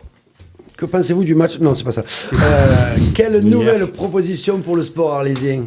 Qu'est-ce qu'on fait pour le sport arlésien? Qu'est-ce que vous en pensez d'ailleurs le sport arlésien actuellement là? Il en est où? Ben, le sport arlésien, il est rempli de gens qui se donnent à fond, hein. Moi, j'ai mes enfants qui étaient mon grand qui a joué à la CA, le petit qui vient d'arrêter cette année après quasiment 10 ans de Sporting Club du Pont-de-Croix. Je veux dire, les milieux au niveau du sport, là, je parle football, hein. Au niveau du sport, c'est rempli de gens qui se donnent à 100, quoi. Mais on a l'impression qu'ils sont pas assez bien aidés. Ils sont aussi dans des structures, moi je parlais de Pont-de-Croix, mais quand Pont-de-Croix, j'ai mon fils, il a joué 10 ans, il n'a jamais pris une douche là-bas, quoi. Parce que les infrastructures, c'est terrible, même au niveau des terrains, quoi. Après, Guy Dubosc, je voyais que ça faisait rire un peu les gens qui disaient, mais moi quand j'étais jeune, on avait un gardien au stade, quoi. Au stade des Cités qui est juste à côté. Bien sûr, et la pelouse, elle était nickel, elle était tout le temps vert. Je veux dire, c'est ça qu'il qu'il y a eu faut. de la pelouse au stade des Cités. Mais ouais, c'est bizarre, hein. Il y avait de la pelouse, et il y avait le club de rugby. À l'époque de Lusca. Ouais, l'USCA, l'Union sportive des cheminots arlésiens, bien sûr. Dont son papa était président. Bien sûr, ça a été mon président. Très bon président d'ailleurs. Hein. Frites et Ricard à tous les matchs. C'était vraiment. Mais c'est la base du sport. Non, après, le sport, on a un gros problème d'infrastructure à Arles. Nous, on veut développer une pratique sportive et populaire. D'accord. Voilà. Pareil, je vais encore me répéter, mais on veut que ce soit accès à tous. On a d'énormément d'efforts à faire au niveau du handisport aussi. Voilà. La mixité dans le sport. Le sport féminin, réflexion sur les futurs équipements sportifs à construire avec les associations sportives locales. On va faire aussi une charte de la lutte contre les discriminations dans le sport. Et voilà, au niveau de la mixité, les femmes, c'est important aussi, quoi. J'ai vu qu'hier soir, je faisais une réunion justement avec ces dames-là. Et c'est une question qu'on m'a posée, la mixité. Mais moi, je suis pour la mixité sociale, comme je l'ai répondu. Alors évidemment que la mixité dans le sport, elle est plus qu'évidente. Avec un petit bémol, bien sûr. Au niveau du pack de la mêlée, quoi, je me dis, réfléchissez bien. C'est compliqué. Réfléchissez bien. Ça peut être compliqué, voilà. mais pourquoi pas, not, une équipe bien sûr. Une équipe mixte. Et moi, mon minot, il jouait, on avait des filles dans l'équipe. Mais bien sûr, c'était super. Tout à fait. Et dans tous les sports, de toute manière, dans tous les sports, il faut se rendre. On a peut-être peur aussi qu'elles deviennent plus fortes que nous, quoi. C'est souvent la crainte par rapport aux femmes. Hein. Bon, maintenant, on a compris que malheureusement pour nous, messieurs, elles sont plus intelligentes que nous. Là. Alors voilà, quoi, bien sûr, leur faire. En parlant de ça, on n'en a pas parlé. La liste, elle est déposée. La liste n'est pas déposée, elle est complète. Ouais, elle est complète. On la présente d'ailleurs. D'ailleurs, j'invite tout le monde, avec vos amis, vos enfants, vos chiens, à venir le 17 février, lundi soir, à l'espace L'Homme, où justement on présentera la liste. Très bien. On continue justement Pas le avec programme parce qu'il est en fin d'édition et on a perdu du temps au niveau de l'imprimerie, mais sinon tout est bouclé, on rassure tout le monde tout est bouclé. le centre-ville. Centre-ville. Comment on le redynamise, ce centre-ville, Christophe Chêne? Le centre-ville, je vous prends un Comment on mot, le dynamise peut-être tout court? Ouais, on le dynamise parce que l'époque où il était dynamique, c'est tellement loin que beaucoup de monde a oublié comme c'était, quoi. Alors, le centre-ville, mon ressenti à moi, le centre-ville. Je suis arlésien depuis toujours, on l'a dit depuis le début. Je me rappelle, comme j'habitais à côté, quand j'allais sur le boulevard des Lys, je passais dans la place de la Martine, quand j'arrivais à la Cavalerie. Pour arriver au boulevard des Lys, en tant qu'arlésien, il me fallait 1h15. Parce que tu rencontrais du monde, on rencontrait tout dans le centre-ville, c'était quand même, ça bouillonnait. Maintenant, il faut à peu près 7 ou 8 minutes. Je veux dire, on ne voit plus personne se... Évidemment qu'il faut redynamiser le centre-ville. De par son accessibilité aussi. Là, on avait les starlettes qui marchaient super bien. C'était bien pour les personnes âgées. C'était bien, la tablette, tout en permanence, tout le monde l'avait. On l'a plus. Bon, c'est vrai que c'est pas rentable. Hein. En même temps, on a délégué ça à une société privée. Ils sont pas là pour rendre service aux gens, mais pour gagner leur vie et reverser des dividendes assez gras à tous leurs actionnaires. On comprend aussi, après, mais bon, il y a une volonté politique qui nous a menés là, hein, c'est indéniable, sinon on ne serait pas. Le problème des parkings. Là, Baptiste, normalement, il dit le parking, question qui reçoit. Gratuit, payant. Bien sûr, gratuit, j'en ai marre, moi, de tous ces parkings. On est carrément sur le parking gratuit. Ouais, moi, je serais pour le parking gratuit dans la mesure où on est pour renforcer tous les transports. Je veux dire, on aurait beaucoup moins de vie. Si ils avaient une alternative à la voiture, les gens, ils prendraient pas leur voiture. Vous voyez ce que je veux dire? Pas tous, parce qu'il y a des adeptes de la voiture. Ça reste une manne financière, un parking, pour une municipalité. Bien sûr, ça reste une manne financière. Mais moi, mon rêve le plus fou, ce serait une ville sans voiture. Un centre-ville sans voiture, complètement piéton. Voilà. C'était la question qui mais c'est pour ça que ma vision des choses, je la fais pas avec les parkings. Vous voyez, je la vois pas en centre-ville, je vois pas ce parking parce que pour moi, il serait inutile. À la place du grand parking municipal, comme on parlait, sans vouloir détruire quoi que ce soit, mais de ce vrai parking municipal qu'on a, les halles, je les verrais bien là-dedans, avec un truc en plein air en haut, on aurait la musique et différents trucs, ça me plairait. Mais, bien sûr, avec une accessibilité décuplée, quoi. D'accord. Voilà. Il faut bien que des parkings à l'extérieur de la ville, alors. Évidemment. Le patrimoine, Christophe Chêne. Le patrimoine. Qu'est-ce qu'on en pense de ce patrimoine, en quelques mots? On doit en améliorer la gestion, on doit être un peu plus... c'est une manne financière aussi, ça fait partie des outils dont vous vous servirez? Oui, alors le patrimoine est le bijou des Arlésiens et des Arlésiennes, j'ai marqué. Le mettre à profit des Arlésiens. C'est-à-dire que on a pas mal de locaux qui font partie du patrimoine qui sont vides, qui servent à rien. On a énormément de problèmes, notamment artistiques. On a beaucoup de gens, d'artistes, des peintres qui demandent des endroits où quoi. On pourrait mettre à profit justement ça pour des associations, pour des artistes. On pourrait, je sais pas, moi j'aimerais bien. Vous voyez, au cloître, j'aurais bien vu au cloître un rassemblement d'artistes où on aurait pu amener les minots justement en sortie scolaire, comme ils vont au bus ou comme ils vont à la piscine ou au musée bleu. Remarquez, ils y vont moins parce qu'il y a moins de bus. Mais ça, voilà, ce patrimoine, le mettre à profit et surtout ne pas le brader, quoi. D'accord. Le garder, le conserver. Oui, bien sûr, le garder, le conserver. On ne peut pas dire tout le temps, le patrimoine, ça s'appuyer sur ça. Mais le patrimoine, c'est vaste quand même, hein. Il reste 3 questions. On a 2 minutes, on va essayer de faire assez vite. Tout sur le patrimoine? Non.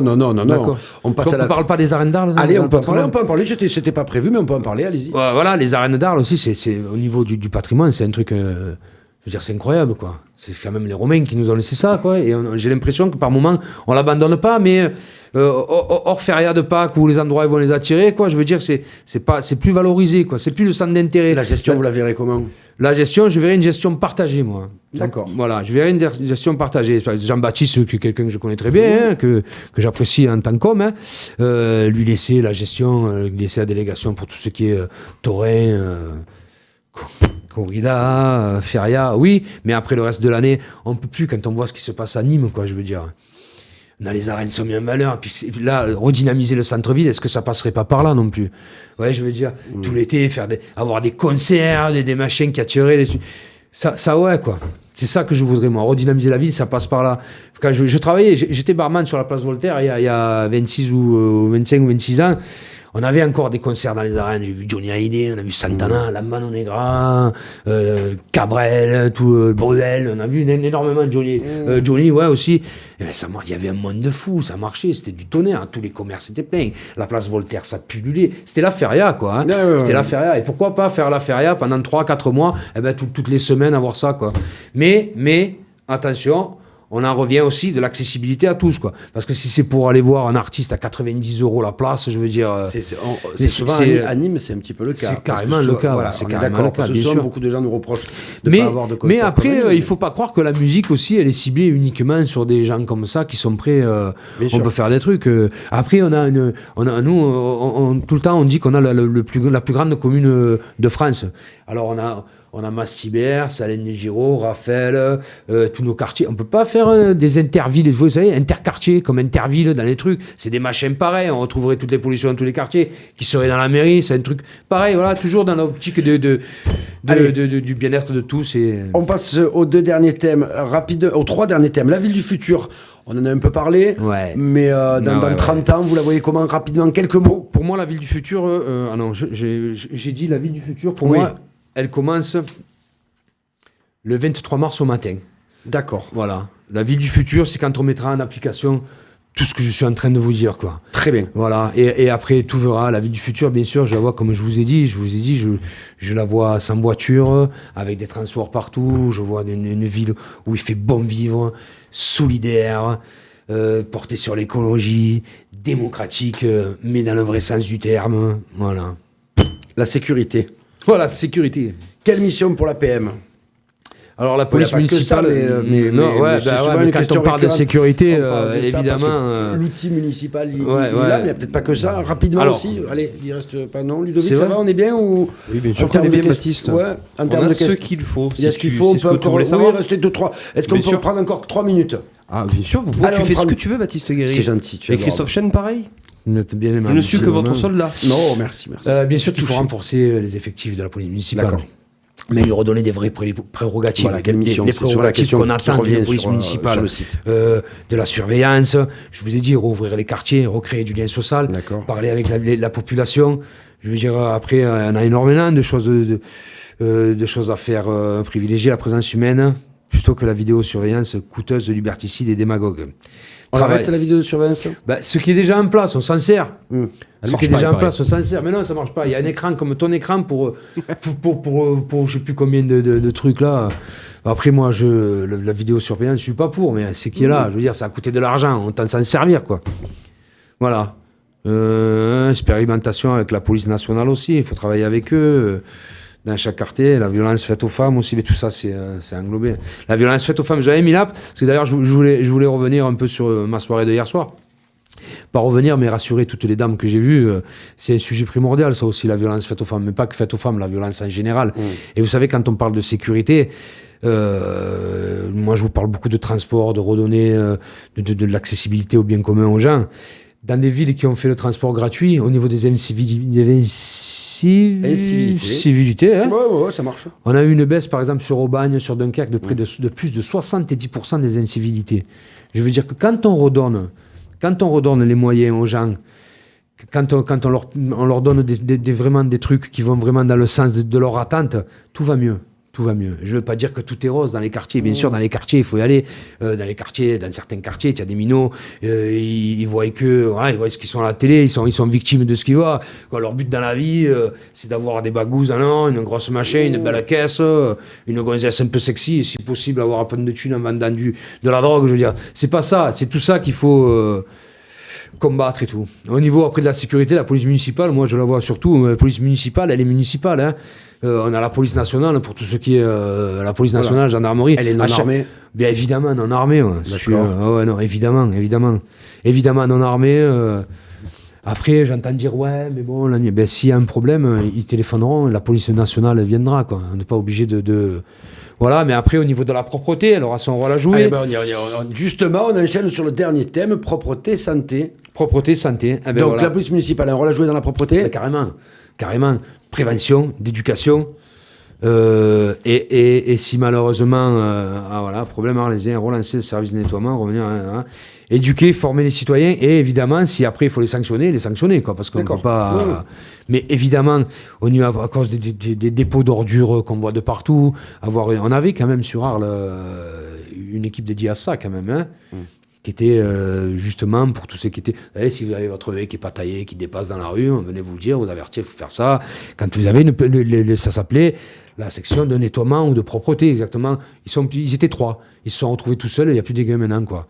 Tout ça, il faut le remettre, et ça passe par la police municipale, bien évidemment. Au niveau de la santé, on a très souvent, et puis on embrasse d'ailleurs l'hôpital qui est en crise, Bien sûr. qui ont des revendications, peu de revendications, ils n'arrivent pas à toucher, ils n'arrivent pas à trouver preneur. Qu'est-ce que vous en pensez? C'est un scandale. J'ai une question de Jérémy d'ailleurs, Baptiste. Bonjour, un petit mot sur la santé et le mouvement de grève au sein des urgences pour un candidat qui a l'air quand même proche de travailleurs. Ben ouais, mais bien évidemment, c'est un scandale. C'est un scandale. Mais ce qui se passe à Arles, ça se passe quand même depuis 7 mois sur l'ensemble du territoire, quand même. Hein, je veux dire, ce qui se passe, c'est un scandale. En plus, sur Arles, je veux dire, leurs revendications, ça va, quoi. 4 postes. 4 postes et un vigile, quand même, je veux dire, vigile. quoi. Un vigile. Alors, un vigile, il y en a déjà un qui est dans tout le machin. Ça voudrait dire qu'il y aurait 2 vigiles pour tout l'hôpital, quoi. Si on met celui-là. Là. Non.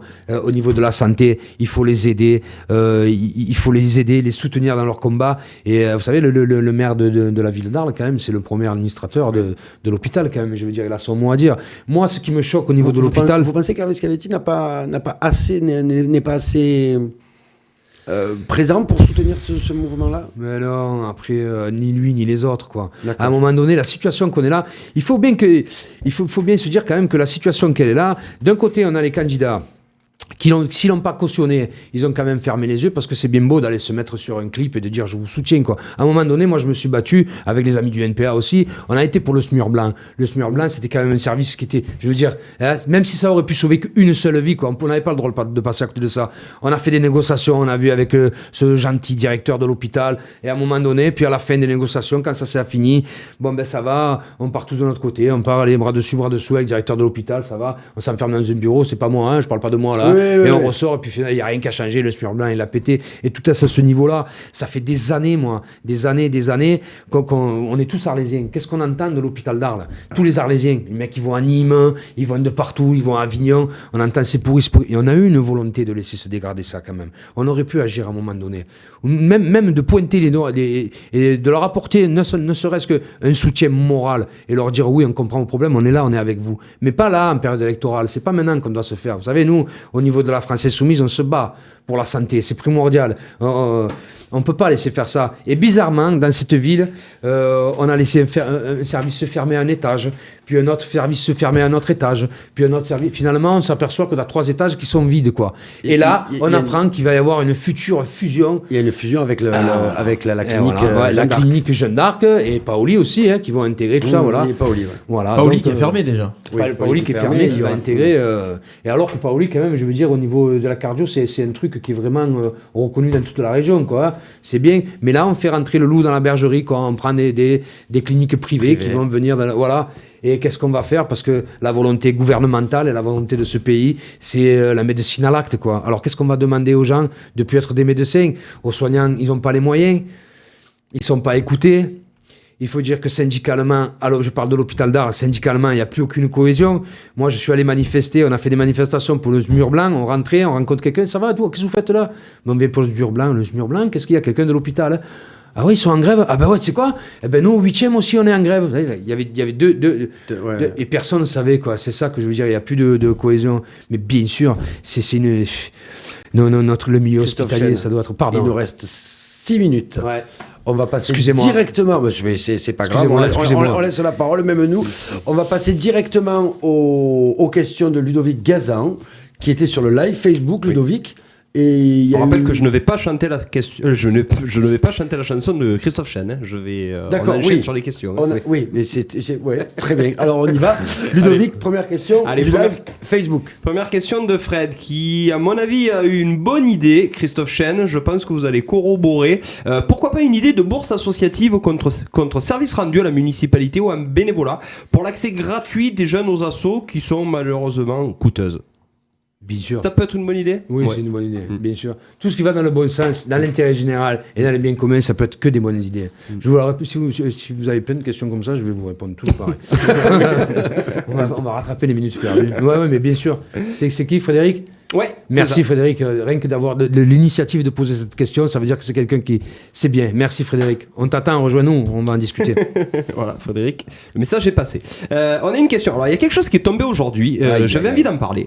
C'est Clément, 40 ans, stagiaire, qui nous a posé la question. Est-ce qu'il faut-il mettre le radar payant sur ce pont de Trinquetaille ? Est-ce que vous en avez entendu parler, Christophe Chen, de ce fameux radar payant qui pourrait peut-être relancer l'économie arlésienne ? C'était aujourd'hui, dans la presse aujourd'hui. Ouais. Le radar C'est pédagogique incroyable. qui est posé sur le pont de Qui Trinquetaille, qui clignote en rouge, quand même pas gentil. a révélé, parce qu'ils connaissent les Ouais, bien sûr, voilà, que ça rapporterait à la ville, si on sanctionnait tous les gens qui sont en infraction, Au-delà des 30. 90 000 € par jour. Au-delà des 30. Ouais. Donc ça veut dire que s'il passait à 20, ça nous fera à peu près 120 000 € par jour. ouais, c'est sûr. Moi je dis, faut C'est le passer sûr, à 20, c'est bien sûr, sûr. Et en Alors mettre c'est de la un chaque répression côté. totale. Non, mais, c'est de la répression, bien sûr. C'est encore de... Non, je suis pas au courant, je découvre ça. C'est dans la Vraiment, pub du jour, c'est non, Pierre non. Vétière qui a... Je suis désolé, j'aurais bien aimé rigoler tout seul en le voyant, mais... Si tout le monde respecte, ça rapporte rien et ça fait chier les gens. Voilà. Oui, alors j'ai une question. Christophe Chen, c'est très intéressant de vous la poser. C'est un ancien cheminot qui me la pose. Justement, plus de navettes en gare d'Arles qui dessert les gares d'Avignon TGV et de Nîmes. Comment c'est devenu possible ça ? Je sais pas. Et est-ce que vous, maire d'Arles, vous réattribuerez les navettes pour desservir les gares d'Avignon TGV et Nîmes, je crois ? Mais C'était des navettes gratuites, c'est ça? Ouais. c'est ça. Cela n'existe plus depuis peu, je crois. Évidemment, non, c'était dans la navette quand vous preniez un ticket de train pour aller à Paris, j'allais dire chez Mickey, mais pour aller à Paris, quoi. Ouais. Non, je me suis fourvoyé.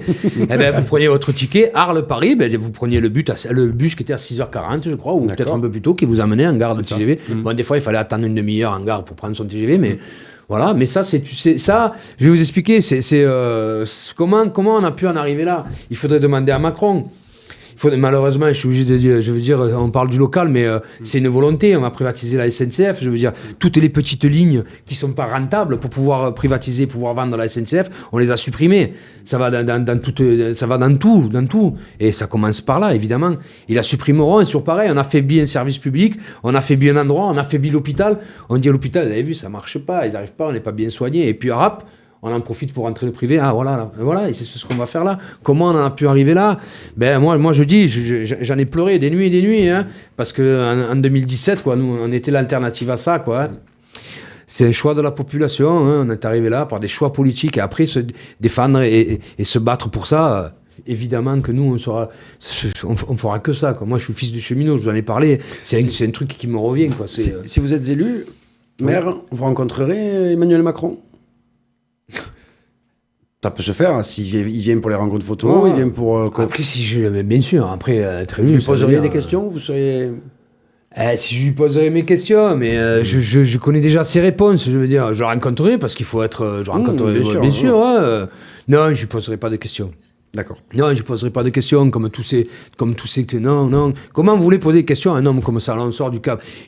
Ça fait 2 jours qu'on le voit à Chamonix, il va faire le machin, il leur parle d'écologie, et en même temps, au Parlement européen, on est en train de traiter, de signer le traité... le plus anti-écologique, anti-social qu'on puisse créer avec le Vietnam, quoi. On a eu le GETA, le CEFTA, le CETA, on a tout eu, le Mercosur, parce que Bolsonaro, j'allais dire que c'est une chance que c'est un débile facho, alors on ne veut rien signer avec lui, mais je veux dire, sinon, comment on peut venir se pavaner devant les gens et leur dire, nous, l'écologie, ça, c'est comme quand je vois la mère Michel, je suis bien gentil, mais la mère Michel, c'est pareil, quoi. À un moment donné, comment, j'étais hier soir, oui, on va travailler avec les associations de femmes, c'est super important. Arrêtez-vous, le 23 octobre 2019, dans leur plan Grenelle, leur grand truc, ils ont dit qu'il n'y aurait aucune aide pour les associations, il n'y a rien qui va bouger au niveau des trucs. Je veux dire, il faut... Nous, ce qu'on veut, nous, on est venus ici, voilà, nous, Arles en commun, la Fédération populaire, on est là, on fait de la politique, mais ce qu'on veut être, c'est cohérent, quoi. Cohérent. On ne peut pas dire à un endroit, massacrer la planète d'un côté et venir faire des grands discours à la télé en disant ouais, on est écologiste, il faut préparer. Non. Il reste 1 minute. Je vous en prie. Allez, une dernière question. Vous êtes un candidat sympathique, Christophe Chen. On va vous poser notre question fétiche. Et justement, on n'a pas trop parlé des hameaux. Pour ou contre le pont à Salène de Giron? Alors déjà, cette question, je pense que les meilleurs pour y répondre, c'est les Saliniers. Oui. Et vous savez que nous, on n'a pas de local de campagne.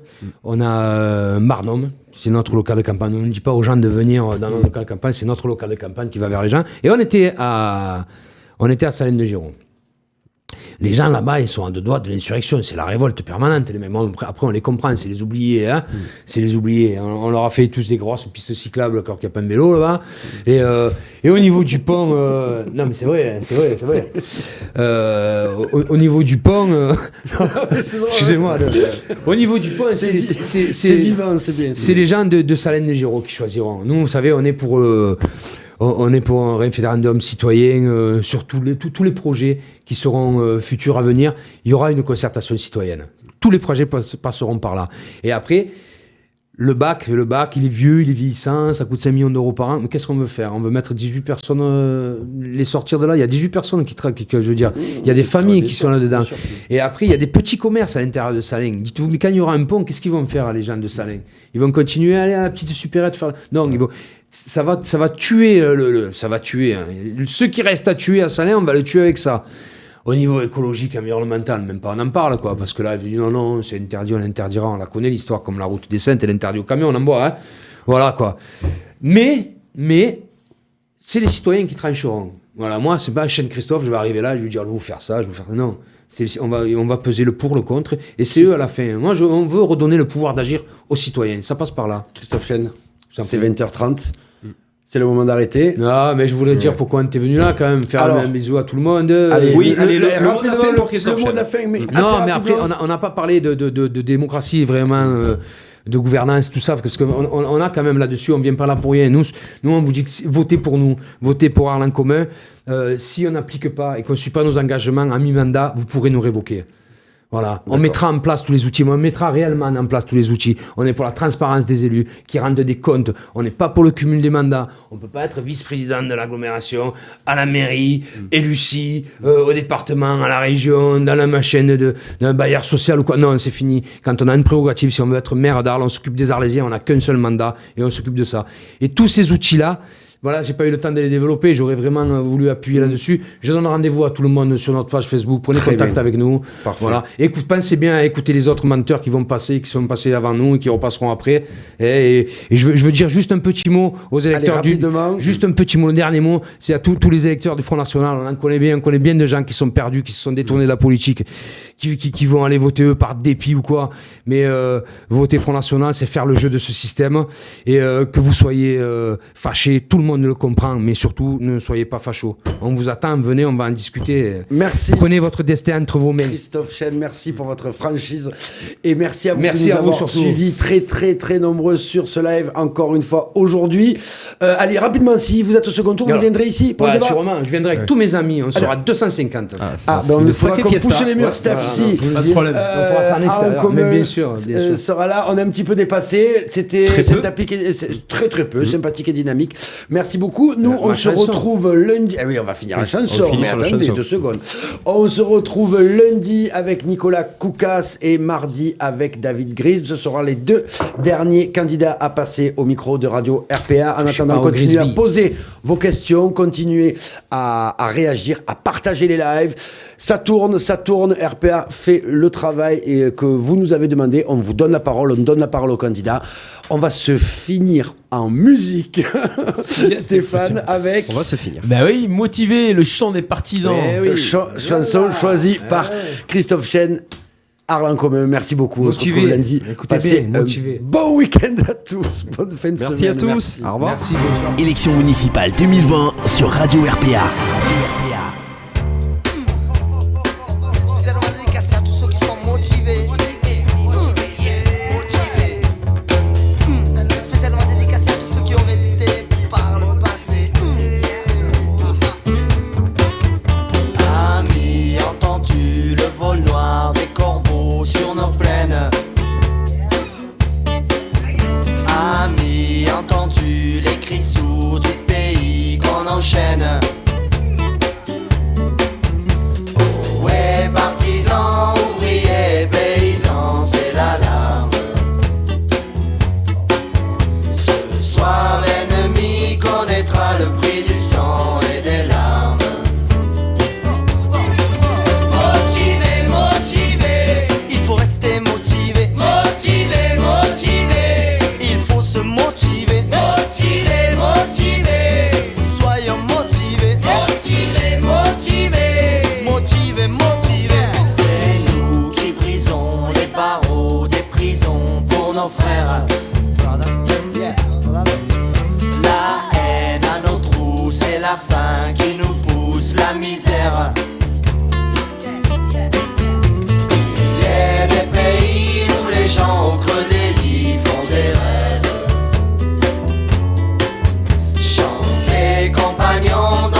la liberté.